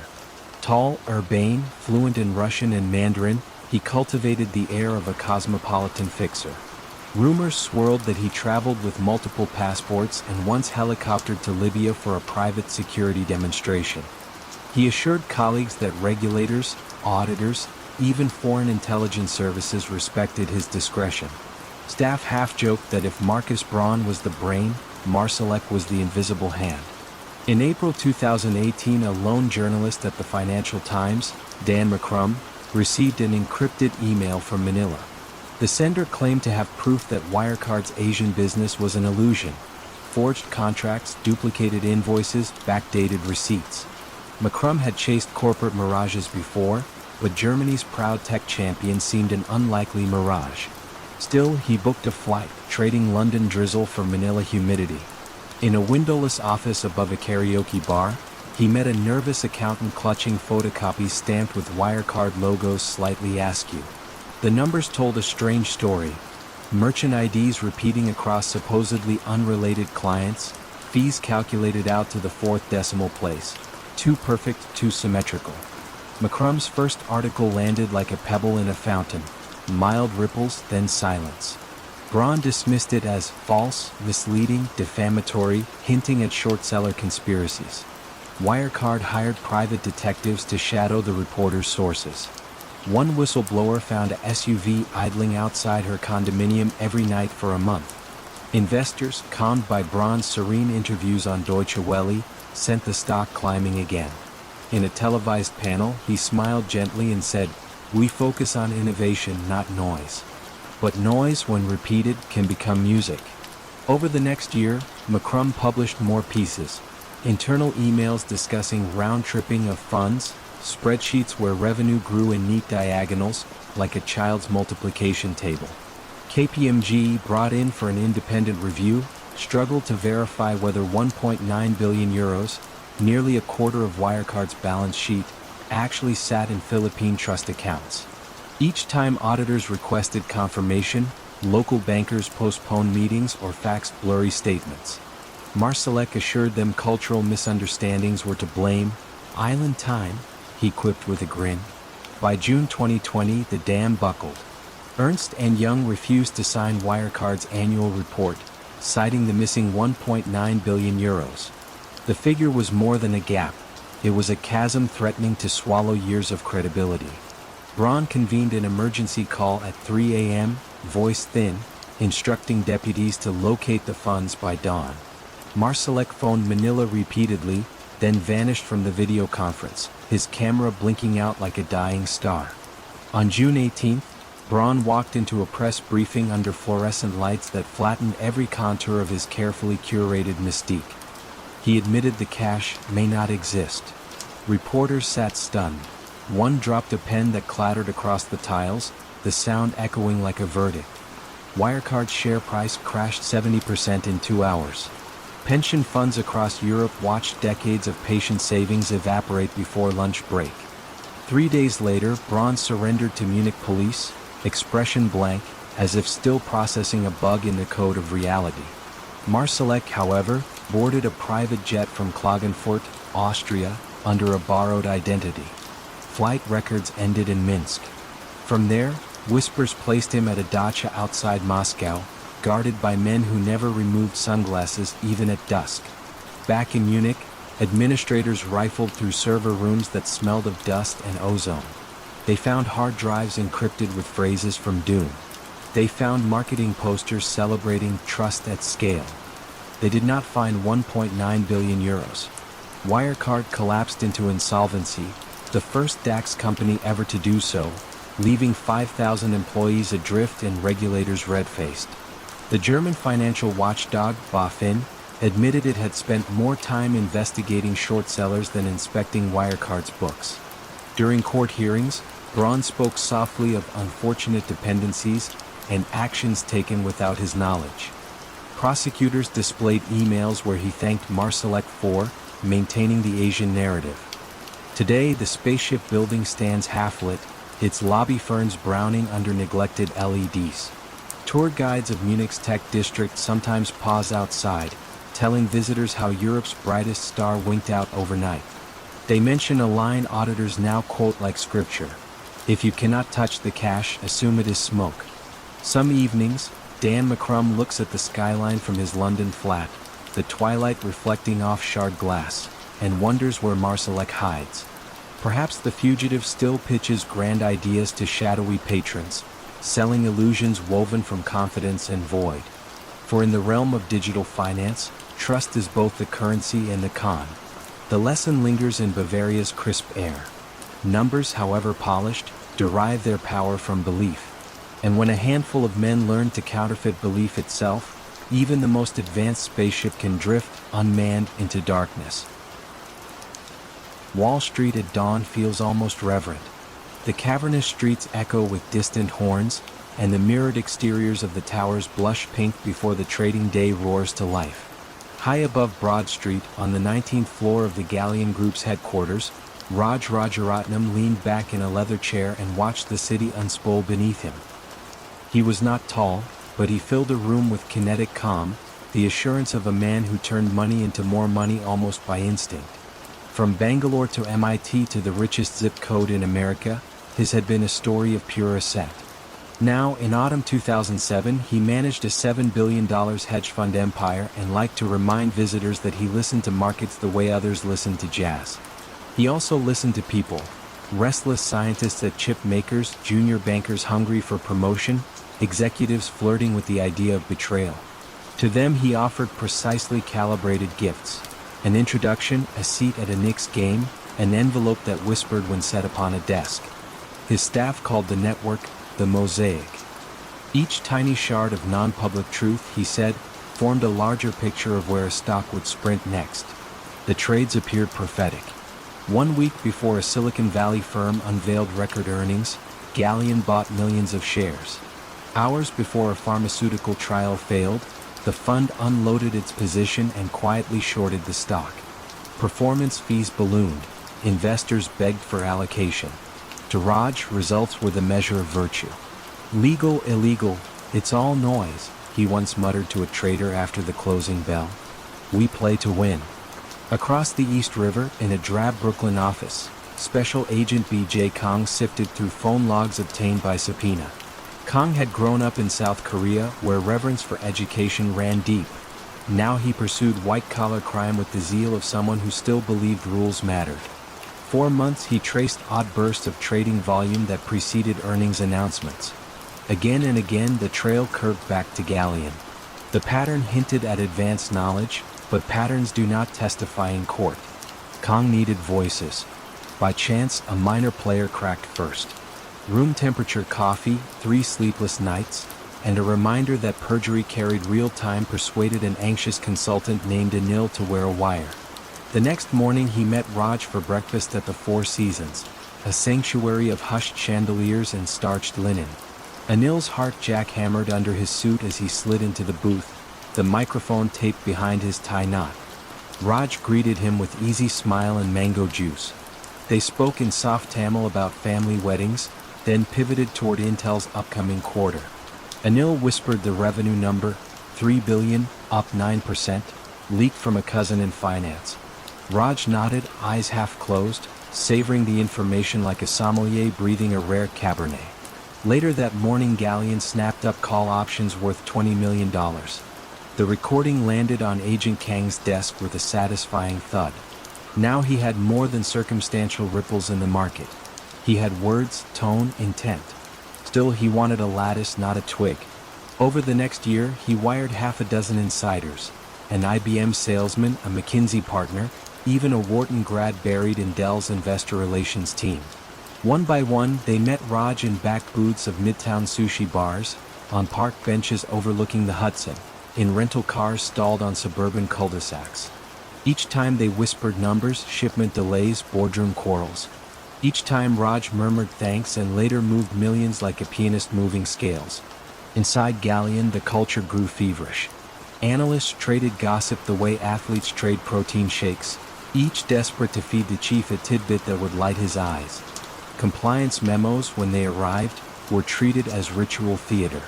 A risk officer once asked Raj whether an unfamiliar tip had been scrubbed.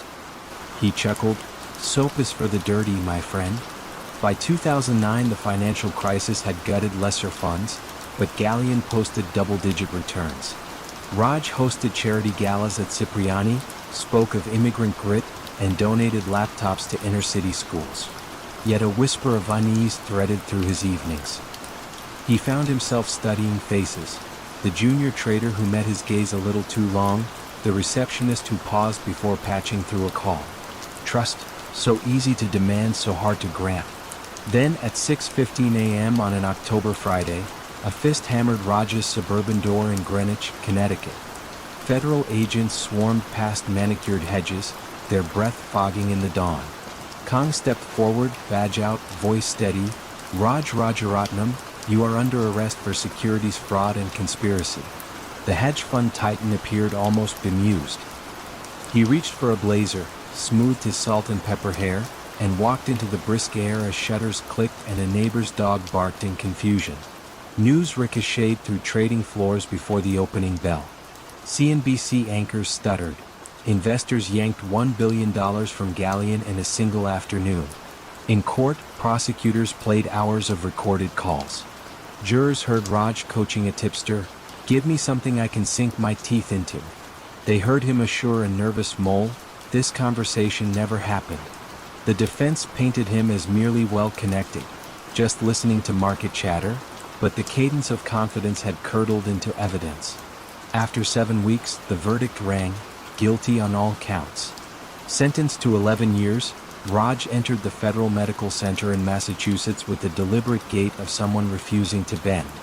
He took long walks on the track, studied prison-issue textbooks on philosophy, and told a reporter the experience was another data point.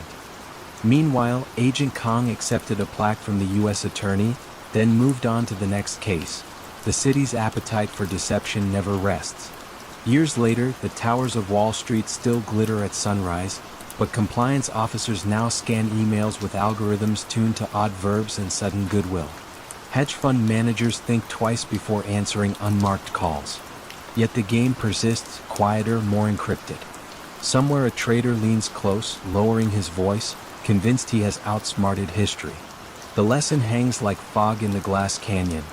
Ambition, when fused to access and muffled by hubris, can make even whispers sound like certainty. But walls, no matter how high, keep secrets only until someone decides to listen.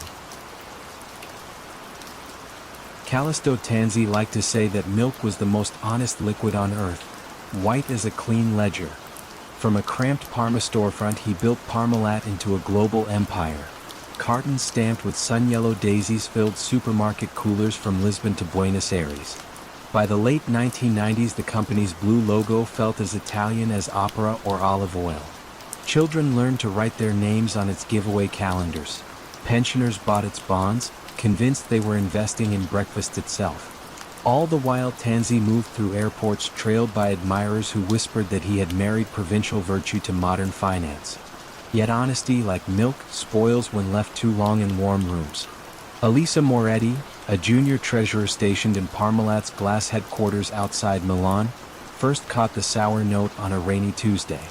Her task was routine: reconcile short-term cash with projected payments, but one column glared red. A Cayman subsidiary, Bonlat, supposedly held 3.9 billion euros in liquid assets. Bank of America had even issued a confirmation letter. The problem, Elisa realized, was simple. Every wire she tracked bled outward from Parma to vendors, salaries, taxes. Nothing ever flowed back from Bonlat. For a treasury flush with billions, the main accounts looked oddly parched. She approached her supervisor, a genial man who shrugged. "Intercompany timing," he said.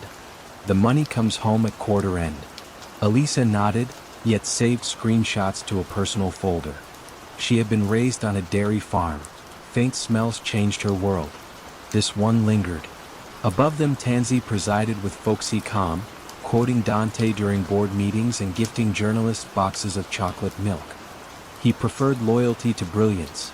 Anyone asking hard questions found themselves transferred to distant subsidiaries or eased toward early retirement. An outsider might have noticed that the chief financial officer rotated every 2 years, leaving behind few notes and many sealed envelopes. The illusion began to wobble in 2001, when auditors at Grant Thornton requested original statements for the Bonlat account. Tanzi produced a crisp fax from the Cayman branch of Bank of America, complete with signatures and a seal. The auditors rubber-stamped it, perhaps dazzled by Parmalat's €7 billion revenue line. Had they bothered to phone the branch, a receptionist would have explained that no such account existed. No call was made. Far away in Genoa, financial journalist Marco Sartori prepared a Sunday column on Italian corporate debt. He noticed that Parmalat's leverage ratios were benign only because the famous Bonlat cash acted as ballast. A hunch tugged at him. Using contacts, Marco obtained bond prospectus footnotes referencing a mysterious credit-linked certificate issued by a small bank in Singapore. The instrument claimed to insure Parmalat against default on itself. Marco's editor killed the story, worrying about libel. Still, Marco kept digging, leaving voicemails with traders who had begun shorting the company's stock. Meanwhile, Tanzi's empire expanded into football clubs, travel agencies, even mineral water. Each venture lacked synergy but provided fresh places to park debt. When banks balked, Tanzi's finance team issued mini-bonds marketed to Italian grandmothers promised 9% sicuro. The interest was paid from new bonds, cream poured to hide foam. By late 2003, global credit tightened. Banks demanded proof of Parmalat's liquidity. Deloitte, the new auditor, insisted on a direct confirmation from Bank of America. This time the fax machine stayed silent. Tanzi's lieutenant, Fausto Tana, attempted a last resort. He instructed an employee to forge a PDF on Parmalat letterhead, attaching a doctored logo and a made-up phone number that rang to an empty office staffed by no one. The forgery was clumsy, a puddle disguised as a lake. Deloitte flagged the anomaly to Consub, Italy's market watchdog. Within 48 hours, trading in Parmalat shares was halted. Television crews camped outside headquarters, their floodlights revealing streaks of tension on employees' faces. Tanzi called an emergency board meeting in a walnut-paneled conference room redolent of burnt espresso. He proposed selling the company's Brazilian dairy arm to raise cash. One director finally dared to ask, "Cash for what exactly?" Silence answered. Investigators descended. They discovered that Bonlet's 3.9 billion euros never existed. The confirmation letter was fictional. Parmalat, once hailed for liquidity, was in fact missing 14 billion euros, Europe's largest bankruptcy to date. Funds had traveled through a labyrinth of offshore entities, returning only as photocopies. Bondholders faced ruin. Farmers who supplied milk awaited payment that would never come. Elisa watched agents box up ledgers she had balanced for years. She felt no vindication, only a chill like walking through an empty barn at dusk. Tansey was arrested while hiding at his daughter's apartment, wearing a modest sweater that failed to soften the image of a patriarch undone. Cameras captured his weary quote, "I was the company was me." It sounded more confession than defense. At trial, prosecutors displayed a flowchart resembling spilled spaghetti. Shell companies feeding one another invoices for powdered milk that never shipped, advertising campaigns that never aired, profits that existed solely in press releases. Tana testified that Tansey ordered the fabrications to protect the dream. Tansey murmured about market pressure and patriotic duty. The judge, unimpressed, handed him an 8-year sentence, later extended after appeals. Parmalat's bankruptcy estate clawed back assets. Tuscan villas, paintings, a yacht named Blue Dream. Much evaporated. Small investors picketed in Turin holding empty milk cartons stamped with the word traditai, betrayed. The Italian government orchestrated a slimmed-down successor company, but the sun-yellow daisies no longer felt innocent. Years later, in a modest office in Bologna, Elisa audited logistics software for a startup that delivered groceries by bicycle. Sometimes she paused by the chilled section of supermarkets, staring at rows of cartons under new corporate stewardship. She still drank milk but always checked the expiration date twice. Memory, she learned, curdles slower than dairy. On clear mornings, commuters driving past Parmalat's former HQ glimpsed the faded outline of the logo, sun-bleached but legible, a ghost brand haunting concrete. It whispers a caution older than finance. When something appears as pure as fresh milk, hold it to the light. Spoilage hides best in whiteness. The marble lobby of Barings Bank's London headquarters gleamed under the afternoon lights, reflecting a lineage that stretched back more than 2 centuries. Portraits of sober-faced founders lined the walls, men who had financed wars and rebuilt empires. Yet in early 1995, a quiet tremor, born thousands of miles away, began to ripple through these corridors. At its center stood Nick Leeson, a young trader with an easy grin and a talent for making money appear out of thin air. Leeson's rise had seemed effortless. Fresh from a modest background in Watford, he slipped into the bank's Singapore futures office, a place executives viewed as a minor outpost. There, he handled trades on the volatile Nikkei index, contracts that rose and fell with Tokyo's restless stock exchange. Colleagues admired his stamina. He arrived before dawn, left past midnight, and spoke of yen and points the way other people discussed weather. The profits poured in so quickly that London gave him rare authority. He would place trades and record them. The dual role felt like a perk. In truth, it was a door left ajar. Every victory pulled him deeper into the glow of adulation. Regional papers dubbed him the king of the Nikkei. Senior managers back home accepted his numbers with barely a question. Christmas bonuses fattened. When he flew to England for meetings, secretaries whispered and analysts straightened their ties. Yet beneath the applause, Leeson carried a quiet dread. One humid August morning, a single miskeyed order produced a loss. Small at first, then magnified by the market's sudden twitch downward. To hide the mistake, he opened an error account numbered 88888, a sequence he chose because in Chinese superstition it signified fortune. He convinced himself the slip was temporary. Given a day or two, the market would turn, and he would close the hole before anyone noticed. But markets rarely bend to desperate prayers. Losses deepened. To plug one breach, he dug another, chasing the vanishing line where recovery meets ruin. He bought even more contracts, doubling down like a gambler who believes the next spin will erase the debt. Some mornings he stood on the trading floor, tie loosened, watching screens flash red. He could almost hear the seconds dripping into the pit he had created. And still he smiled, cracked jokes, projected calm. No one suspected the cyclone disguised as a man. In London, executives toasted record earnings credited to his desk. They sent telegrams of thanks, even as Leeson wired back requests for larger limits. The bank, hungry for profit, obliged. Compliance officers leafed through forms that should have shown the warning signs: overconcentration, unverified positions, unrealized gains, but the paperwork arrived perfectly arranged. Leeson's dual authority meant he could paint the canvas any shade he liked. One evening in early January 1995, a small earthquake rattled Kobe, Japan. What followed was tragedy for thousands and opportunity for speculators. The Nikkei plunged as investors panicked. Leeson, already drowning, decided to bet on a swift rebound. He purchased immense quantities of futures, a wager that Japan's confidence would snap back like a rubber band. Instead, the index slid further. Each tick downward punched another hole through the hull of Barings Bank.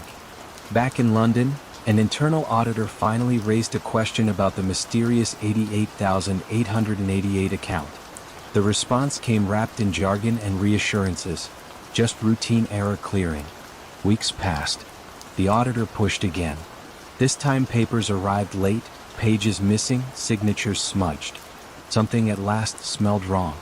On the last Sunday of February, the bank's chairman stepped from a black car into an emergency meeting room.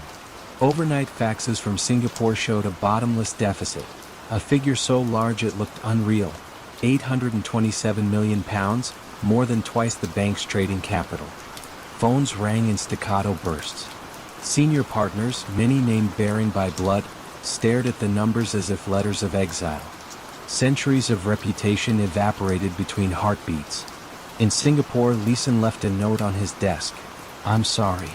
He boarded a flight to Kuala Lumpur, then another to Germany, shuffling through airports like a man half awake. Reporters later tracked him at a small hotel near Frankfurt, pacing tight corridors, head bowed. When Interpol agents closed in, the once celebrated trader offered no resistance.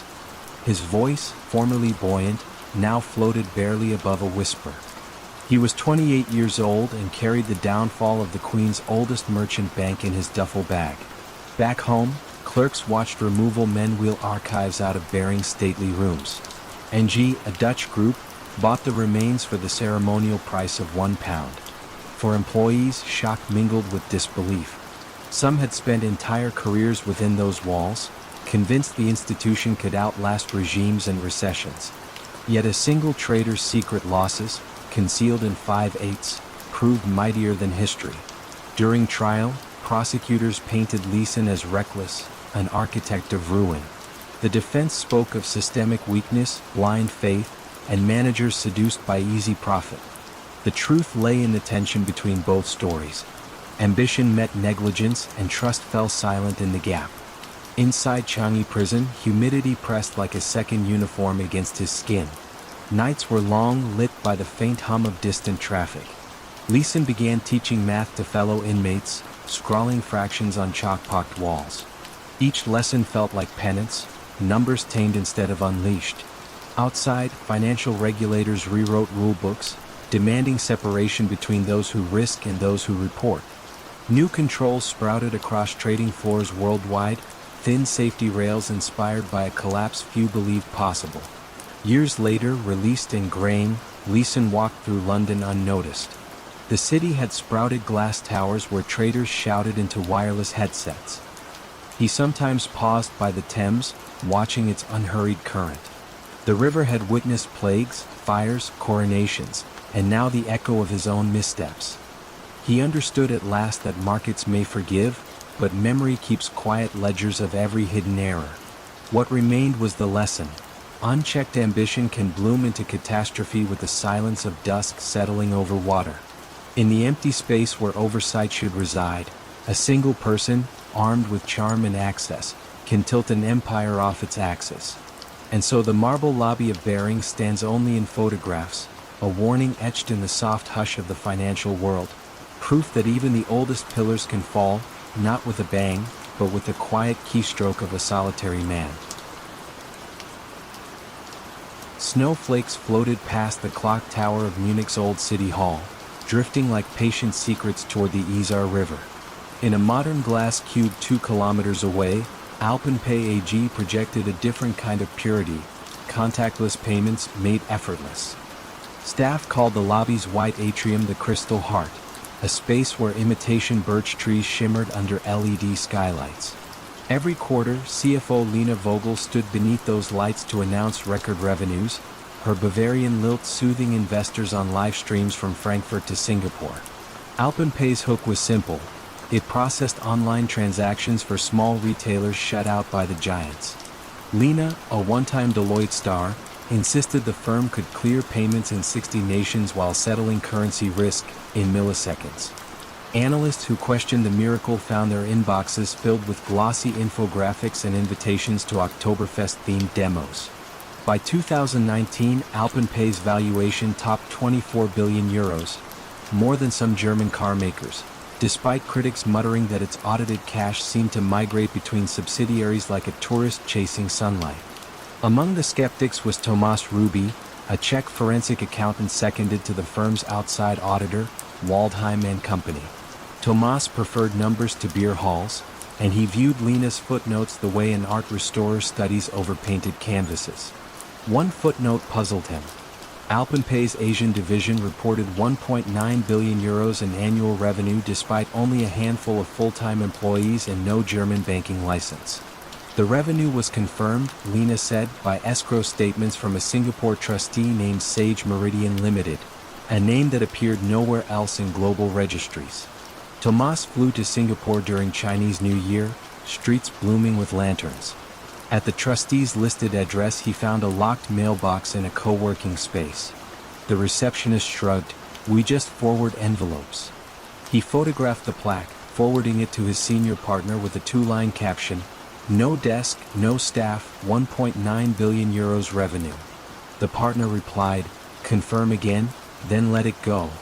Alpenpay was Waldheim's largest client. Audit fees paid for corner offices overlooking the Englischer Garden. Back in Munich, a whistleblower email landed in Tomas's encrypted inbox. The sender, signing only as Nebis, claimed that certain Asian merchants were phantoms, their transactions fabricated nightly by a script housed on an internal test server called Edelweiss 07.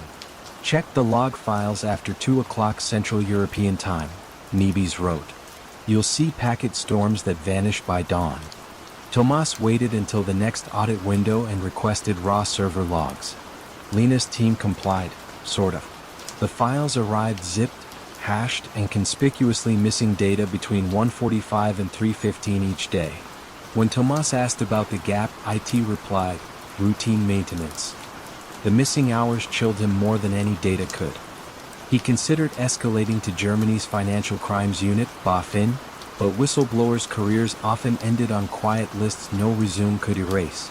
Instead, he reached out to Eva Stern, an investigative reporter at Der Merkur, whose exposés had toppled 2 regional banks.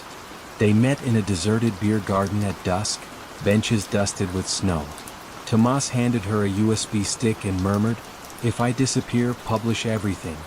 Eva nodded, voice solemn, "Not disappear, testify."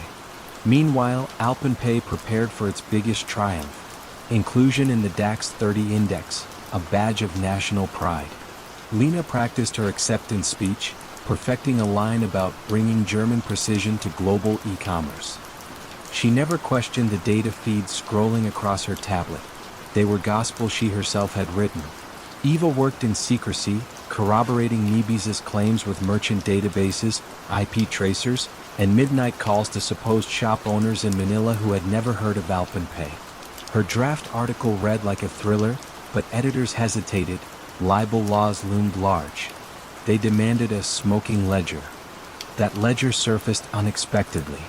Alpenpay's British subsidiary filed a micro-company return at Companies House, listing a bank balance of £12 million.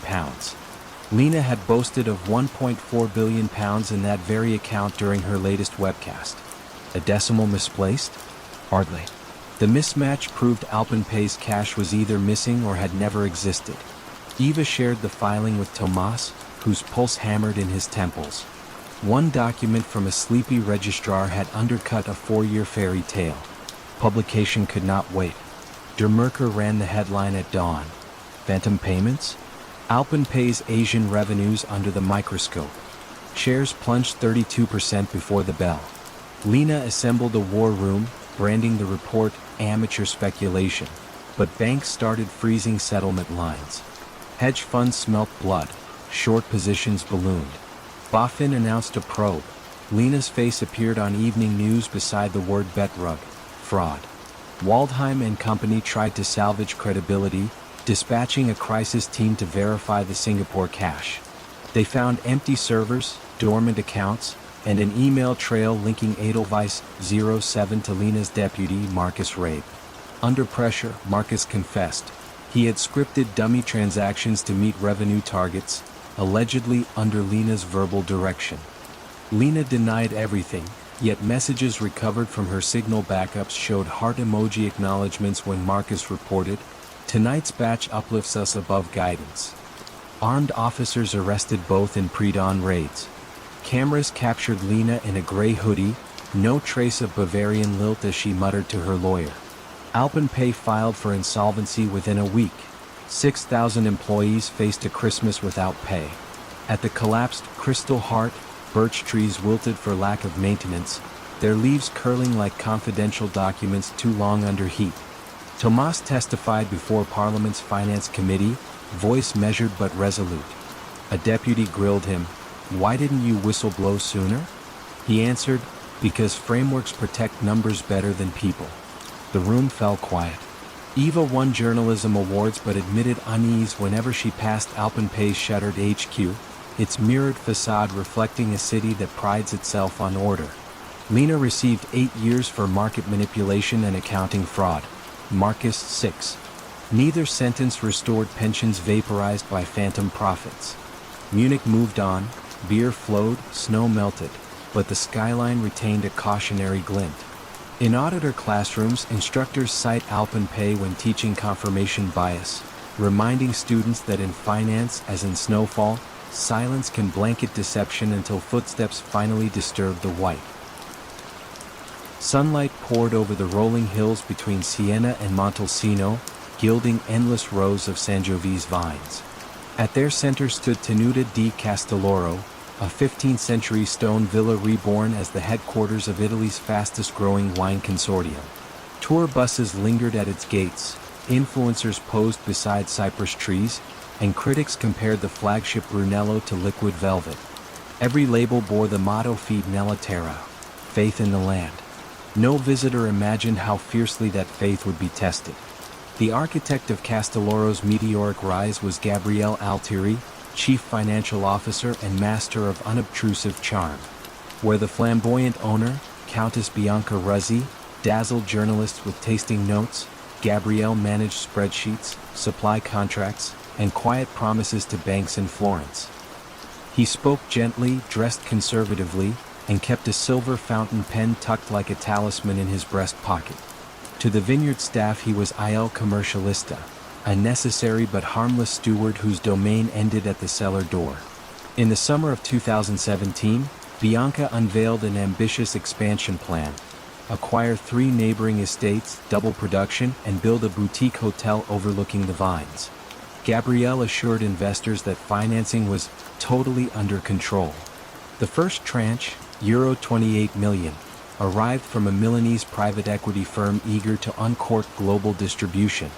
Construction cranes soon pierced the Tuscan skyline, clanging above the buzzing of cicadas. Yet invoices multiplied faster than scaffolds rose, and cement trucks idled longer than foundations poured. Enter Elisa Conti, a junior auditor from a regional accounting firm hired to satisfy due diligence clauses. Fresh out of Bologna Business School, she approached the assignment with the zeal of someone determined to impress. Her first red flag fluttered in a dusty file cabinet: purchase orders for French oak barrels from a supplier in Bordeaux that she could not locate online. The listed contact number rang to a prepaid mobile that disconnected after 2 tones. When Elisa asked Gabriele about it, he smiled. Small cooperages avoid publicity, he explained, tapping his fountain pen twice on the desk. Artisanal culture. Still, the oddities accumulated. Freight bills cited a trucking company in Medina that had dissolved 2 years earlier. A €600,000 payment for heritage stonework went to an account in Luxembourg rather than nearby Carrara. Elisa plotted the transactions on a timeline and noticed a pattern. Each suspect invoice appeared at month-end, just before Castelloro's cash balances flowed into a bustling sweep account, then vanished across multiple jurisdictions. She returned to Gabrielle's office at dusk, the villa corridors echoing with the distant hum of bottling machines. "I need original shipping manifests," she said, voice steadier than she felt. Gabrielle's reply was silk over steel. "You are thorough, Signorina Conti. But you risk delaying payroll with these digressions. Our people depend on punctuality." He held her gaze, smile unwavering. Elisa left carrying a leather folder of summaries, polished, empty of substance, and a new awareness of the power imbalance. Her firm billed Castelloro. Castelloro paid the firm. Ambitious auditors learned where curiosity stopped. That night, Elisa logged into the Italian company's registry and cross-checked every Castelloro vendor. 6 shell entities traced back to a single address in Malta, each controlled by Altieri Fiduciaria, a trust company listing Gabrielle's elderly aunt as director. Elisa printed the documents, heart drumming. She considered escalating to her manager, but he had once toasted Gabrielle at a Florentine wine fair. Friendship and fees intertwined like vines around a trellis. Meanwhile, the expansion creaked. Builders complained of unpaid retainers. An architect resigned after her invoices went unanswered. Bianca, distracted by export tours in Hong Kong, forwarded complaints to Gabrielle, who soothed her with earnest emails. "Minor liquidity waves, the harvest will settle them."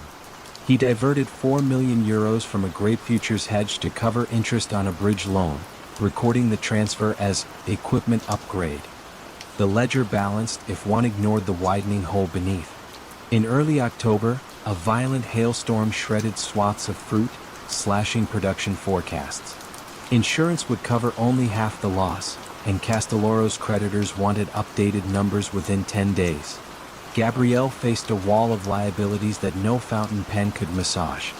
He drafted a plan to request emergency capital from the private equity partners, framing the storm as an unrepeatable buying opportunity. Before sending, he needed audited figures, Elisa's figures, to look pristine. Elisa, however, had reached her limit. She drove to Siena at dawn and slipped her dossier under the glass door of the Guardia di Finanza, the Italian financial crime police, then waited in a cafe until 2 officers invited her to give a formal statement. As rain pattered olive leaves outside, she outlined the shell companies, fake barrel orders, and missing freight logs. One officer scribbled in a notebook, the other murmured, "Ponzi del Vino." The phrase lingered like tannin.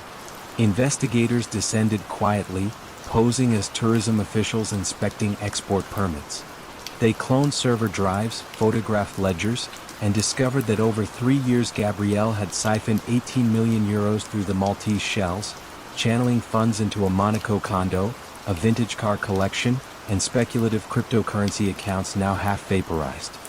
His method was mundane: false invoices, round-tripped consulting fees, but cloaked in the romance of Chianti sunsets it had thrived unchallenged. The arrest came during the annual Harvest Festival. Lanterns hung between barrels, guests sipped new rose, and Bianca prepared to thank her financial guardian angel. Instead, officers in plain suits guided Gabrielle away, silver pen still in his pocket. Amid stunned murmurs, Bianca's crystal glass slipped from her hand and shattered, one more ledger gone to shards. News outlets seized the symbolism: faith in the land, fraud in the ledger. Bankers froze credit lines. The hotel project stalled mid-frame, cranes abandoned like skeletal creatures against the sky. Workers, pickers, coopers, drivers, waited weeks for wages. Tourism slowed as curiosity replaced admiration. Visitors photographed caution tape where vines met unfinished concrete. Gabrielle negotiated a plea, citing pressure to meet the Countess's impossible timeline. Elisa's firm lauded her integrity, yet several wineries quietly dropped their audits, wary of such unflinching eyes. She accepted a position with the Guardia di Finanza, swapping vineyards for spreadsheets in Rome and learning to balance vigilance with the loneliness it invites. Each autumn, when grape-laden trucks crest the Tuscan hills, locals still recall the festival night the glass shattered. Castelloro endures under new management, bottles relabeled without the old motto. Faith, villagers say, now rests not in the land alone, but in the hands that measure, verify, and refuse to look away. Under the bright palms of University Avenue, Perimeter Diagnostics gleamed like the future. Its lobby featured a waterfall that trickled over frosted glass, and receptionists in charcoal gray jackets offered kombucha instead of coffee. The startup promised to revolutionize medicine with a single drop of blood run through a machine called the Helios Prism, a toaster-sized box that, according to marketing decks, could screen for 200 conditions in 10 minutes. Journalists compared it to an iPhone for health. Investors whispered of trillion-dollar horizons. Presiding over the vision was CEO Sloan Merritt, 32, with impeccably pressed shirts and a voice tuned to TED Talk cadence. Sloan's origin myth was irresistible. She had dropped out of MIT after a childhood friend died waiting for lab results, then labored in a rented garage until the Prism's first prototype whirred to life. The tale skipped one detail: the prototype never truly worked. Internally, engineers joked that the Prism had two modes, demo and disaster, but their laughter carried a tremor of dread. Early in the company's ascent, Chief Scientist Dr. Rajiv Patel delivered an unvarnished memo. The optical sensor misread hemoglobin interference, producing false positives for certain cancers. Sloan called an emergency meeting in a glass-walled huddle room. "Fix the optics, not the narrative," she said, fingers steepled. "Capital dries up if we blink." Rajiv argued for pausing clinical pilots. Sloan countered with a more immediate risk: Series C funding scheduled in 6 weeks. The memo disappeared into a confidential folder labeled Moonshot. Rajiv, newly granted stock options, convinced himself a solution lay just beyond the next firmware patch. Money arrived in torrents: $200 million from a Boston mutual fund, $80 million from a Danish pension plan, and, most significant, an exclusive contract with a national pharmacy chain to install Prisms in 900 storefront clinics. Sloan toured the construction sites, hard hat over designer heels, repeating the mantra, diagnostics at the speed of life. Technicians performed beta tests only after hours, swapping faulty cartridges until the device blinked the right result for VIP visitors. What the board saw was proof. What the lab recorded was theater. The first public fissure came from Eleanor Lin, a newly hired quality assurance analyst fresh from the FDA. Reviewing validation reports, she noticed identical noise patterns across supposedly independent test runs, a statistical impossibility pointing to recycled data. When she raised the issue with compliance, the general counsel advised tact. "Our IP is borderline classified," he warned. "Do not email concerns." Eleanor, shy but meticulous, documented her findings in a handwritten notebook instead, each page dated and initialed. Meanwhile, Sloan prepared for the grand launch, a live demo streamed from a downtown San Francisco flagship pharmacy. Cameras would capture a volunteer's finger prick, the Prism's soft hum, and a triumphant printout of results. In rehearsals, error codes flared red, sending engineers scrambling for duct tape fixes. 2 nights before the broadcast, Rajiv confronted Sloan beside the lobby waterfall. "If the machine stalls on live feed, we're done," he said. Sloan's reply was glacial: "Then make sure it doesn't stall." Pressure calcified into desperation. An engineer rigged a hidden USB drive containing pre-generated results. A lab tech rehearsed the precise timing of swapping cartridges under the camera's blind spot. Eleanor learned of the ruse through hallway gossip and felt her stomach fold. That evening she copied her notebook, sealed the duplicate in an envelope, and slid it under the door of Miles O'Rourke, an investigative reporter she had once met at a Stanford alumni mixer. Launch day dawned crystalline, Bay Area fog obligingly absent. Reporters clustered around the Prism like pilgrims at a relic. Sloan narrated each step, voice silk over steel. The volunteer, a smiling pharmacy employee, offered a finger. Blood pooled in a micropipette. The cartridge clicked into place. The machine whirred, lights blinking serene teal. 60 seconds felt like 60 years. Finally, the printer spat out a page proclaiming all parameters within normal range. Applause erupted, flashbulbs burst, headlines wrote themselves, "Drop of Blood, Quantum Leap." That night Miles O'Rourke published an article titled "Behind the Prism: Data Doubts at Perimeter Diagnostics." He referenced undisclosed memos, recycled lab data, and staff rehearsals for the demo. The piece stopped short of outright fraud accusations, but the insinuations were flammable. Sloan dismissed it as sensational conjecture by a clickbait blogger, yet phones at Perimeter rang nonstop. Regulators, partners, jittery investors seeking reassurance. The board convened an emergency session at the Rosewood Hotel in Menlo Park. Sloan arrived armed with glossy slide decks and a rehearsed defense. The article relied on disgruntled ex-employees and misunderstood technicalities. But halfway through her presentation, Rajiv slid a manila folder across the table, raw essay logs contradicting Sloan's claims. His voice trembled as he spoke. "We can't cure diseases by lying about them." Silence followed, broken only by the hum of air conditioning. The chair of the audit committee closed her laptop slowly, as if sealing a crypt. Within 48 hours, the pharmacy chain suspended the rollout. The Danish pension fund demanded a forensic audit. The mutual fund dumped its stake, shrinking Perimeter's valuation by 70% overnight. Employees found badge access disabled. Attorneys found document shredders still warm. The SEC arrived with subpoenas. The FDA followed with inspectors. In the chaos, Sloan attempted to rally loyalists, but NDAs crumble under immunity deals. Rajiv, Eleanor, and 3 engineers supplied regulators with chat logs and video of cartridge swaps. The whirlwind they had helped build now fed on confession. Sloan was indicted on counts of wire fraud and conspiracy to defraud investors. During the trial, she maintained that her only crime was optimism ahead of the curve. Jurors watched a replay of the livestream demo alongside outtake footage revealing the hidden USB drive. Conviction was swift, 11 years in federal prison, restitution exceeding any cash she still possessed. As marshals led her away, she passed a hallway monitor replaying her launch day mantra. The screen flickered, then went dark. Perimeter Diagnostics entered bankruptcy. The waterfall in its lobby fell silent, pumps switched off to save power. Former employees scattered to rival labs, CVs scrubbed of the Prism's name.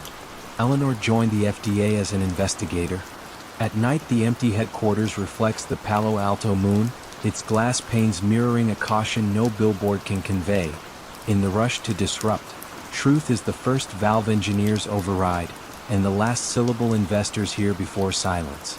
The future still beckons, but it now does so through tempered glass, transparent, fragile, and impossible to ignore. Silence reigned each evening in the marble lobby of Helixera Therapeutics, broken only by the low hum of biometric doors sliding shut. The mid-sized Swiss biotech had built its headquarters on the lakefront to project serenity. Glass walls, white corridors, orchids perched like punctuation marks. Yet beneath the clean architecture rippled a fierce competition to patent the first non-opioid chronic pain drug, a molecule known in coded memos as HX29. Whoever claimed it would inherit billions. Maxime Fournier, head of data security, felt the pressure in subtle ways. An uptick in phishing attempts, drones hovering beyond permissible airspace, strangers requesting laboratory tours in shaky French. Maxime's childhood love of cryptography had earned him a doctoral thesis on quantum-safe encryption, but Helixer's executives valued him for simpler qualities. Vigilance, discretion, a capacity to sit through meetings without revealing how often he distrusted everyone in them. Among the scientists, none shone brighter than Dr. Annika Weiss, a German pharmacologist who kept her hair short and her sentences shorter. She ran the HX29 project with metronomic precision, authorizing access through a tiered server called the Glass Box, a supposedly impregnable vault of genomic data connected only by one fiber line to Maxime's monitoring suite. Annika and Maxime respected each other without warmth, like neighboring chess grandmasters aware every move would be studied for advantage. The disturbance began on a rainy Thursday when Maxime's anomaly dashboard logged a 417 millisecond lag in the Glassbox's handshake protocol. A hiccup that brief could have been benign, but the timestamp matched the exact moment Anika's keycard opened her lab. Maxime phoned her. "All readings stable," she answered, annoyance tinting the words. He let it drop but initiated deeper packet inspection, feeding mirrored traffic into an offline analyzer named Rousseau. Rousseau confirmed a curiosity: 4 kilobytes of outbound data disguised as printer packets, too small to be the drug's full formula, but perhaps a foothold. That night Maxime walked along the quay, rain flicking off his trench coat, rehearsing possibilities. Corporate espionage was common in Zurich's financial district, less so in buttoned-up Geneva. Yet Helixer's valuation had drawn suitors from Boston, Shanghai, and Abu Dhabi, each desperate for a piece of HX-29. If data were leaking, it would not leave in obvious torrents. It would seep, packet by packet, until the vault sat empty and no alarms had ever sounded. The next morning a second anomaly appeared, insignificant alone but identical in signature. Maxime confronted Anika in her lab, shelves gleaming with beakers of pale blue solution. "The network shows micro-exfiltration from your terminal," he said quietly. She stiffened, replying that her team printed histology images overnight. Any flagged packets were likely harmless. Her tone implied the subject was closed. Maxime noticed a faint tremor in her right hand as she adjusted her safety goggles. It might have been anger or fear or simply too much coffee. He left without further challenge, but the tremor clung to his memory. That weekend he traced internal phone logs and uncovered late-night calls from Anika's office to a prepaid number registered in Liechtenstein, a jurisdiction fond of secrecy. Maxime submitted a confidential report to CEO Katerina Dufour, urging permission to surveil Anika's workstation. Katerina, ever cautious of scandal, refused outright. "If we accuse our lead scientist without proof, we implode from within," she warned. Maxime understood the politics. Investors worshipped Anika's brilliance. Still, he could not ignore the evidence. So he sought a quieter route, observing without accusing. On Monday he upgraded the building's HVAC sensors, officially to monitor energy usage, unofficially to triangulate Bluetooth beacons. The data placed Anika in the server room twice after midnight, her presence masked by a generic maintenance badge. Each visit coincided with another 4 kilobyte leak. Maxime's pulse quickened. The pattern was now mathematically undeniable. He confronted Katerina again, this time armed with graphs and timestamp video stills. The CEO exhaled, defeated, and granted him one night to obtain irrefutable proof. If he failed, the matter would be buried. Geneva's dawn came late in winter. Maxime had until then. He chose simplicity. A honey file named HX-29 protocol RevF seeded with false reaction steps that would catastrophically destabilize any lab that attempted replication. He planted it in the glass box, flagged with innocuous metadata. Then he waited, Rousseau humming like a watchful animal. At 2:11, Anika's badge accessed the server. At 2:12, 12 kilobytes, larger than before, drained toward an IP trace to a hotel 2 kilometers away. Maxime triggered an alert to building security, then sprinted down marble stairs as lights flickered to night mode. They intercepted Anika in the loading dock, lab coat half buttoned over street clothes, a thumb drive clenched in her shaking hand. Her eyes flashed something between defiance and relief. Maxime felt no triumph, only fatigue. When the guards escorted her to a glass conference room, she spoke first. "I gave them crumbs. Enough to string them along, not enough to finish the drug." Her voice cracked. "My brother's startup is bankrupt. They threatened to litigate him into ruin unless I cooperated." She paused, breathing hard. "I thought I could feed them trivia until we filed the patent, then no harm done." Maxime listened, the ethical terrain shifting beneath him. She was saboteur and savior both, betrayer of code and protector of the crown jewel. Yet intent mattered less than consequence. Trust had fissured. By dawn, police arrived with warrants. News of the arrest leaked within hours, shaving 15% off Helixer stock despite the company's statement that HX-29 remained secure. Investors rarely differentiate between near miss and calamity. Internal fallout proved harsher. Anika entered a plea arrangement for industrial espionage. Her brother's company folded anyway. Helixera tightened access controls until hallway chatter resembled whispers in a monastery. Maxime, hailed as guardian, felt oddly hollow. Each new security layer he installed reminded him how fragile innovation is when tethered to human need, debt, pride, family, fear. Motives that no firewall can neutralize. Months later, HX29 passed clinical trials and catapulted the firm's valuation. At the celebratory banquet, Katerina toasted, "The fortress that shields our science." Applause echoed off chandeliers, yet Maxime pictured the tiny, nearly invisible packets sliding through the network like stowaway snowflakes. He understood that every fortress is merely a pause between sieges, every cipher a temporary stay against desire. Looking out at the calm black water beyond the ballroom, he wondered which breach would come next, and whether vigilance alone could ever silence the human hunger for shortcuts. Icicles clung to the eaves of the red brick Riverfront Trust building, and the Mississippi below moved as slowly as thickened glass. To commuters crossing the Wabasha Street Bridge each morning, the small wealth management firm looked cozy, almost quaint, a hearth in a city of mirrored towers. Inside, its founder, Eleanor Ellie Whitcomb, cultivated the same warmth. Wool sweaters instead of power suits, fresh scones on the reception desk, a smile so constant it felt stitched in place. Clients, many of them retired teachers and Lutheran pastors, called her our money angel. No one guessed the snowball she had started rolling 15 winters earlier.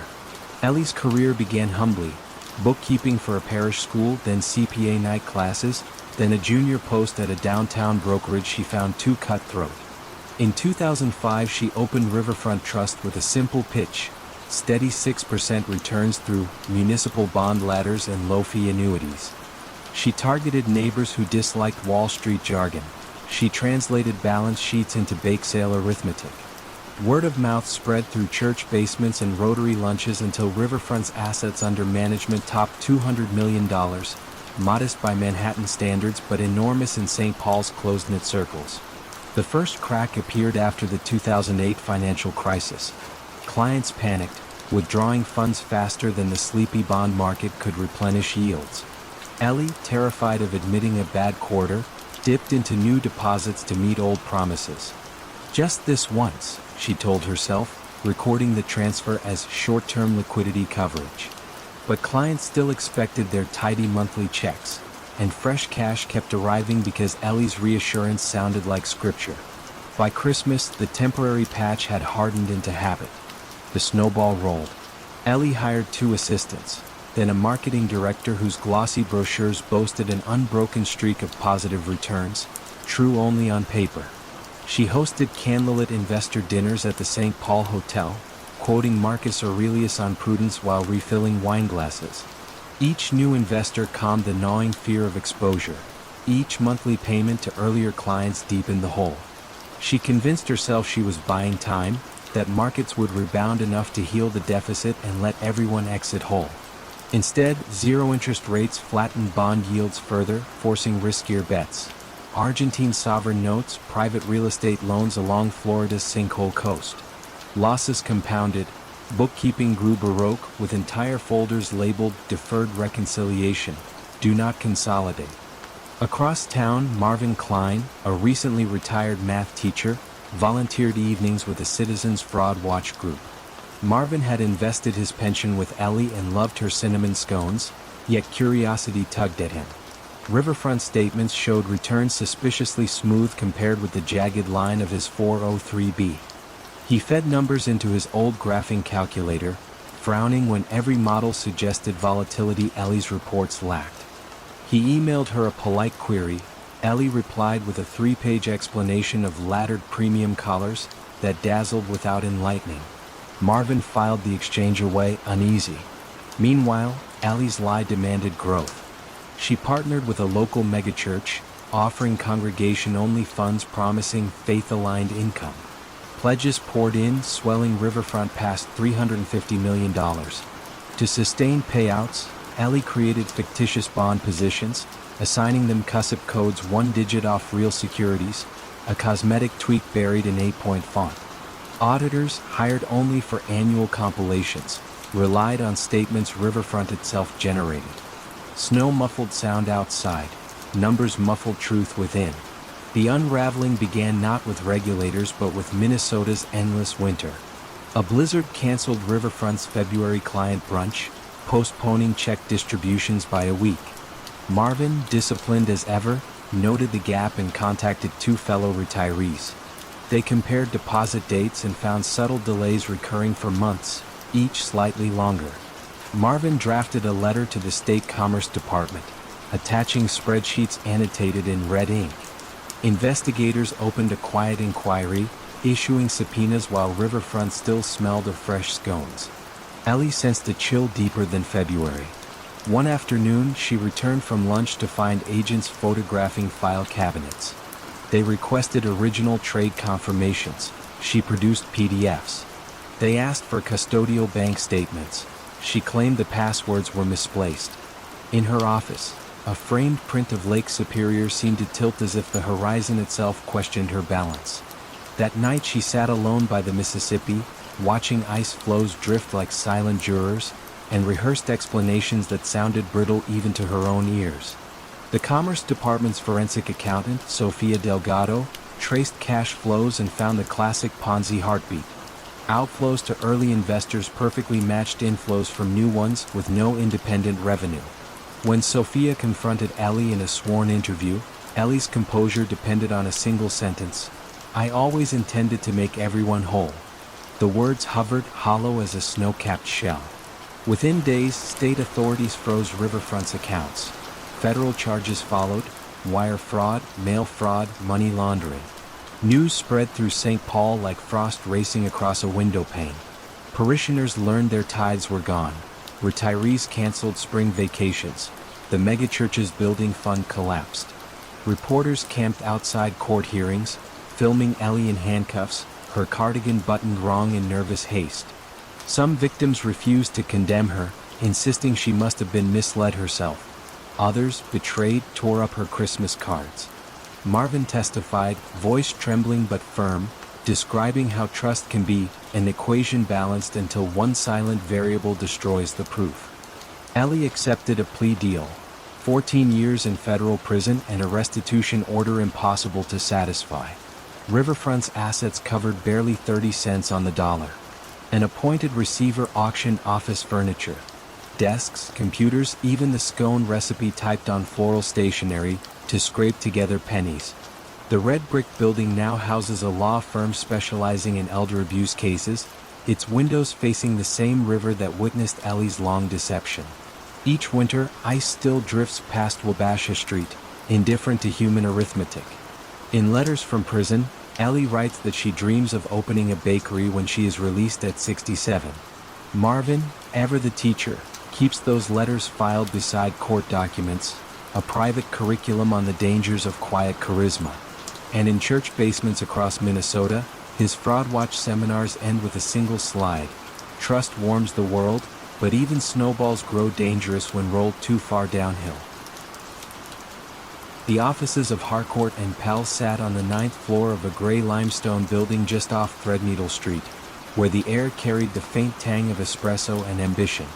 Each morning the trading floor stirred like an orchestra tuning its instruments. Keyboards clicked, market feeds chirped, and the glow of 20 monitors reflected in restless eyes. At the center of this choreography stood Daniel Barrington, a portfolio manager whose tailored suits and understated gold cufflinks hinted at old money pedigree. Colleagues called him the Whisperer because his voice never rose above a conspiratorial murmur, yet his trades boomed loud enough to make the Financial Times take notes. Daniel's edge appeared almost supernatural. He bought shares of telecom firm Hadrian Wireless 2 days before it announced a lucrative 5G contract, unloaded them hours before a surprise antitrust probe, and repeated the pattern across half a dozen sectors. Junior analysts marveled at his timing. Rivals blamed luck. Daniel deflected credit with a modest shrug, muttering something about deep research. In truth, his deepest research involved a mahogany-paneled wine bar near St. Paul's, where he met a man named Oliver Trent. Oliver worked in the corporate advisory wing of the Ministry for Digital Infrastructure. His role granted early access to market-moving policy decisions, spectrum auctions, antitrust investigations, merger approvals. He was paid respectably but not richly, and his marriage to a sculptor living in Camden teetered under London's exorbitant cost of living. When Daniel first approached him, the lure was gentle. "I can translate your information into returns. We both win. We stay quiet." Oliver hesitated, nursing a glass of Rioja while the bar's jazz trio drifted through a rendition of Autumn Leaves. In that soft blue light, the notion of whispered trades felt almost romantic, an affair with risk rather than flesh. The arrangement flourished. Every fortnight Oliver slid policy drafts across the table like secret love letters. Regulatory delays, upcoming 5G spectrum releases, rumored cybersecurity directives. Daniel funneled the intelligence into precisely timed positions. Call options here, short sales there. Each transaction executed through an offshore entity called Arcadian Investments to sever any visible link to Harcourt and Pell. Compliance officers, lulled by Daniel's gentlemanly reputation, rarely probed. The fund's quarterly letters credited nimble sector rotation for a 28% annualized return, drawing fresh capital from pension funds in Scotland, family offices in Geneva, and a university endowment in Massachusetts. Yet every secret breeds entropy. One November morning, Sophie Williams, a junior compliance analyst with a fondness for forensic spreadsheets, noticed an odd pattern. Arcadian Investments trades mirrored Daniel's positions within minutes, sometimes seconds. Arcadian, registered in the Cayman Islands, appeared in no client list and declared no beneficial owner. Sophie drafted an internal memo questioning the relationship, but her manager advised caution. "Barrington is untouchable," he whispered, sliding the memo back across her desk. "Look elsewhere if you want a long career." Still, Sophie saved her findings on a password-protected drive, a small insurance policy against collective denial. Meanwhile, Oliver's appetite grew. The sculptor wife had left, taking half his savings and all of his confidence. To compensate, he demanded a larger cut, 10% of Daniel's gains, wired to a Hong Kong account under the name of a shell company called Chrysalis Arts. Daniel obliged. The trades were too profitable to jeopardize. But a fissure had opened. Oliver now needed proof of the money, monthly, and Daniel needed greater secrecy.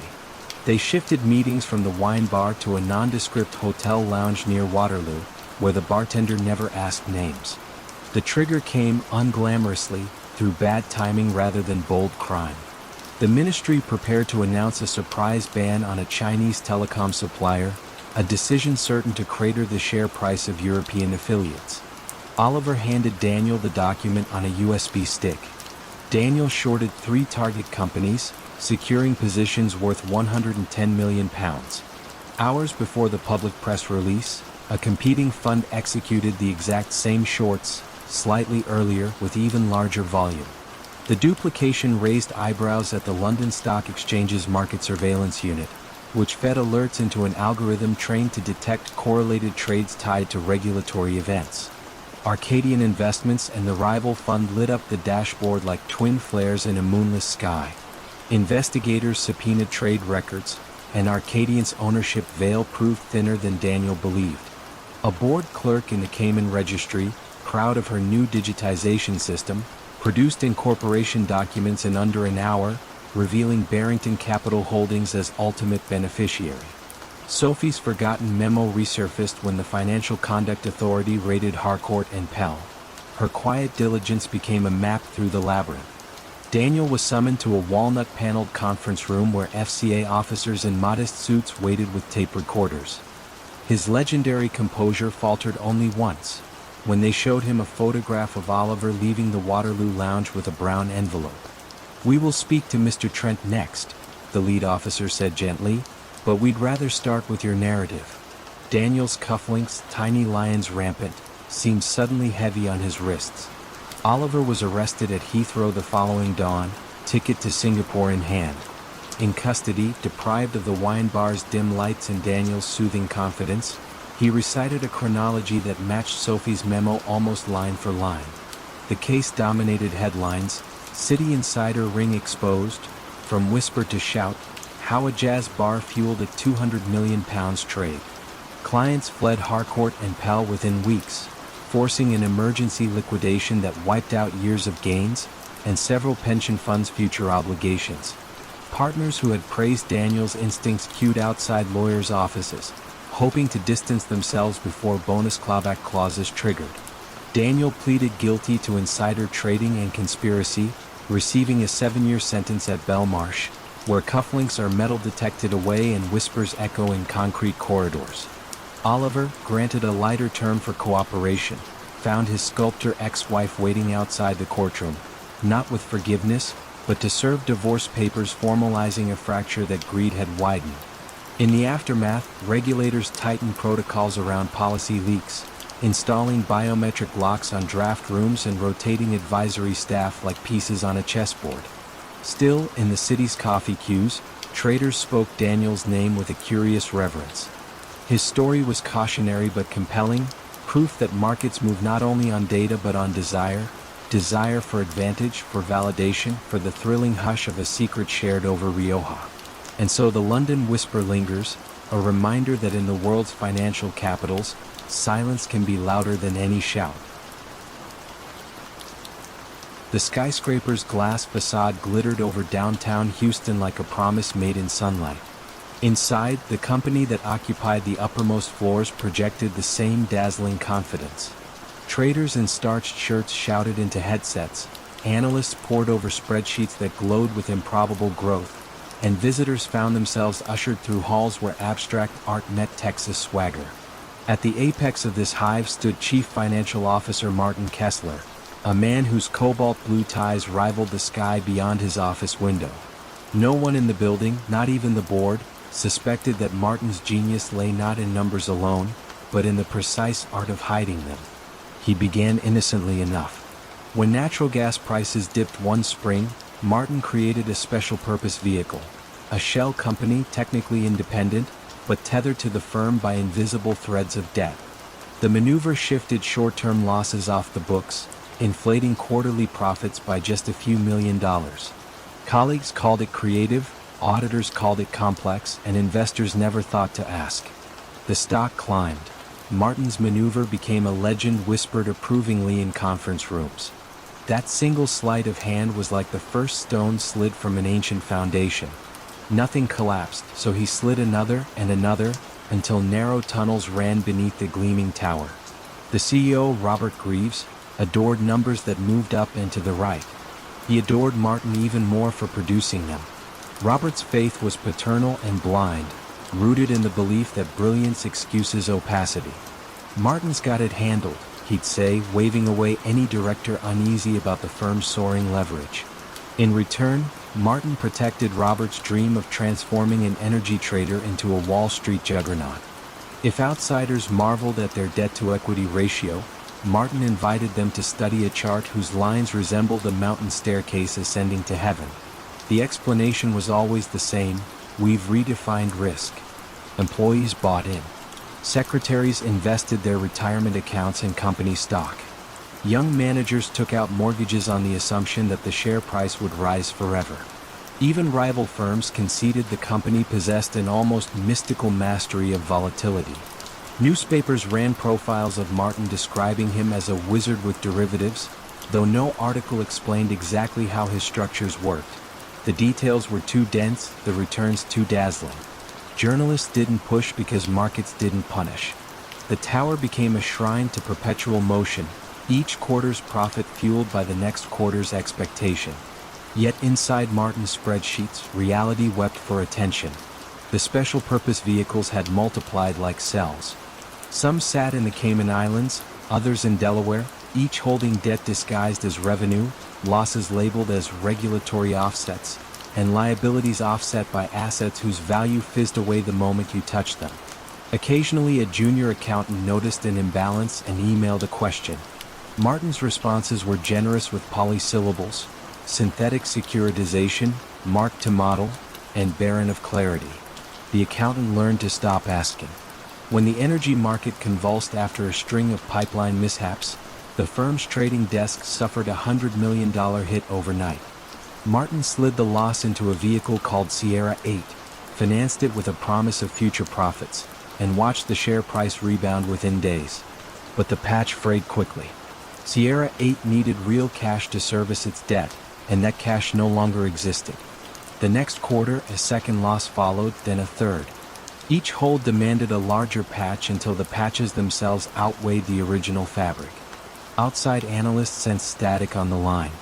One hedge fund manager, Elaine Porter, dissected the company's footnotes late into the night, highlighting the phrases related party transaction and unconsolidated entity. Elaine's fund took a small short position, then a larger one. She spoke quietly on television. Something about their disclosures feels opaque. The interviewer smiled indulgently. The stock was still up 800% over 5 years, and viewers preferred faith to skepticism. But Martin felt the tremor. In staff meetings, his calm grew brittle. He raised his voice at a risk officer who questioned a numbers table, then apologized so quickly it made the apology seem rehearsed. The breaking point arrived with an autumn earnings call. For the first time, cash flow turned negative in spite of reported profits. An analyst pressed Robert on the discrepancy. Robert deferred to Martin, who spoke for 15 straight minutes, layering jargon like bricks. On the other end of the conference line, investors heard the faintest quiver in his voice, an almost imperceptible hesitation before the word liquidity. The stock slid 7% by market close. Within days, Elaine Porter's warnings appeared on the front page of the business section. Framed as a mystery, is Houston's brightest star burning out? Auditors descended with fresh skepticism. They asked for the master list of special-purpose vehicles. Martin supplied one, neatly typed, but incomplete by nearly half, and in turn hinted at others. The auditors followed the trail to locked cabinets where paper contracts lay hidden like forbidden scrolls. Emails surfaced in which Martin coached subordinates to retain flexibility in classifying debt. The drama moved swiftly after that. Rating agencies downgraded the firm's bonds. Credit lines froze. Employees who had tethered their futures to the share price watched, numb as it dropped 40% in a single week. On a bleak November morning, Robert Greaves convened an emergency board meeting in the tower's glass-walled conference room. Martin arrived early, stared out at the bruised sky, and calculated the distance between his reputation and ruin. He could confess, perhaps salvage a shred of dignity, but confession meant prison, investors bankrupted, retirees destitute. Silence, on the other hand, had run out of hiding places. When the board demanded answers, Martin's composure finally fractured.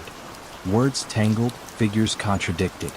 One director quietly dialed outside counsel. The collapse unfolded faster than the ascent. By December, the firm filed for bankruptcy, erasing tens of billions in market value and sending shockwaves through global markets. Federal agents walked Martin out of the tower in handcuffs, his cobalt tie hanging loose like an undone promise. Former employees gathered on sidewalks, some shouting, some weeping, all staring up at the darkened windows that once mirrored their dreams. In the years that followed, textbooks would analyze the accounting gymnastics, regulators would tighten rules, and Hollywood would script a blockbuster. But the heart of the catastrophe was painfully simple. A brilliant man convinced himself that deception, well packaged, becomes truth. Trust, he learned too late, is a tower built not of glass or numbers but of time and honesty. Remove enough stones and even the brightest facade collapses into dust.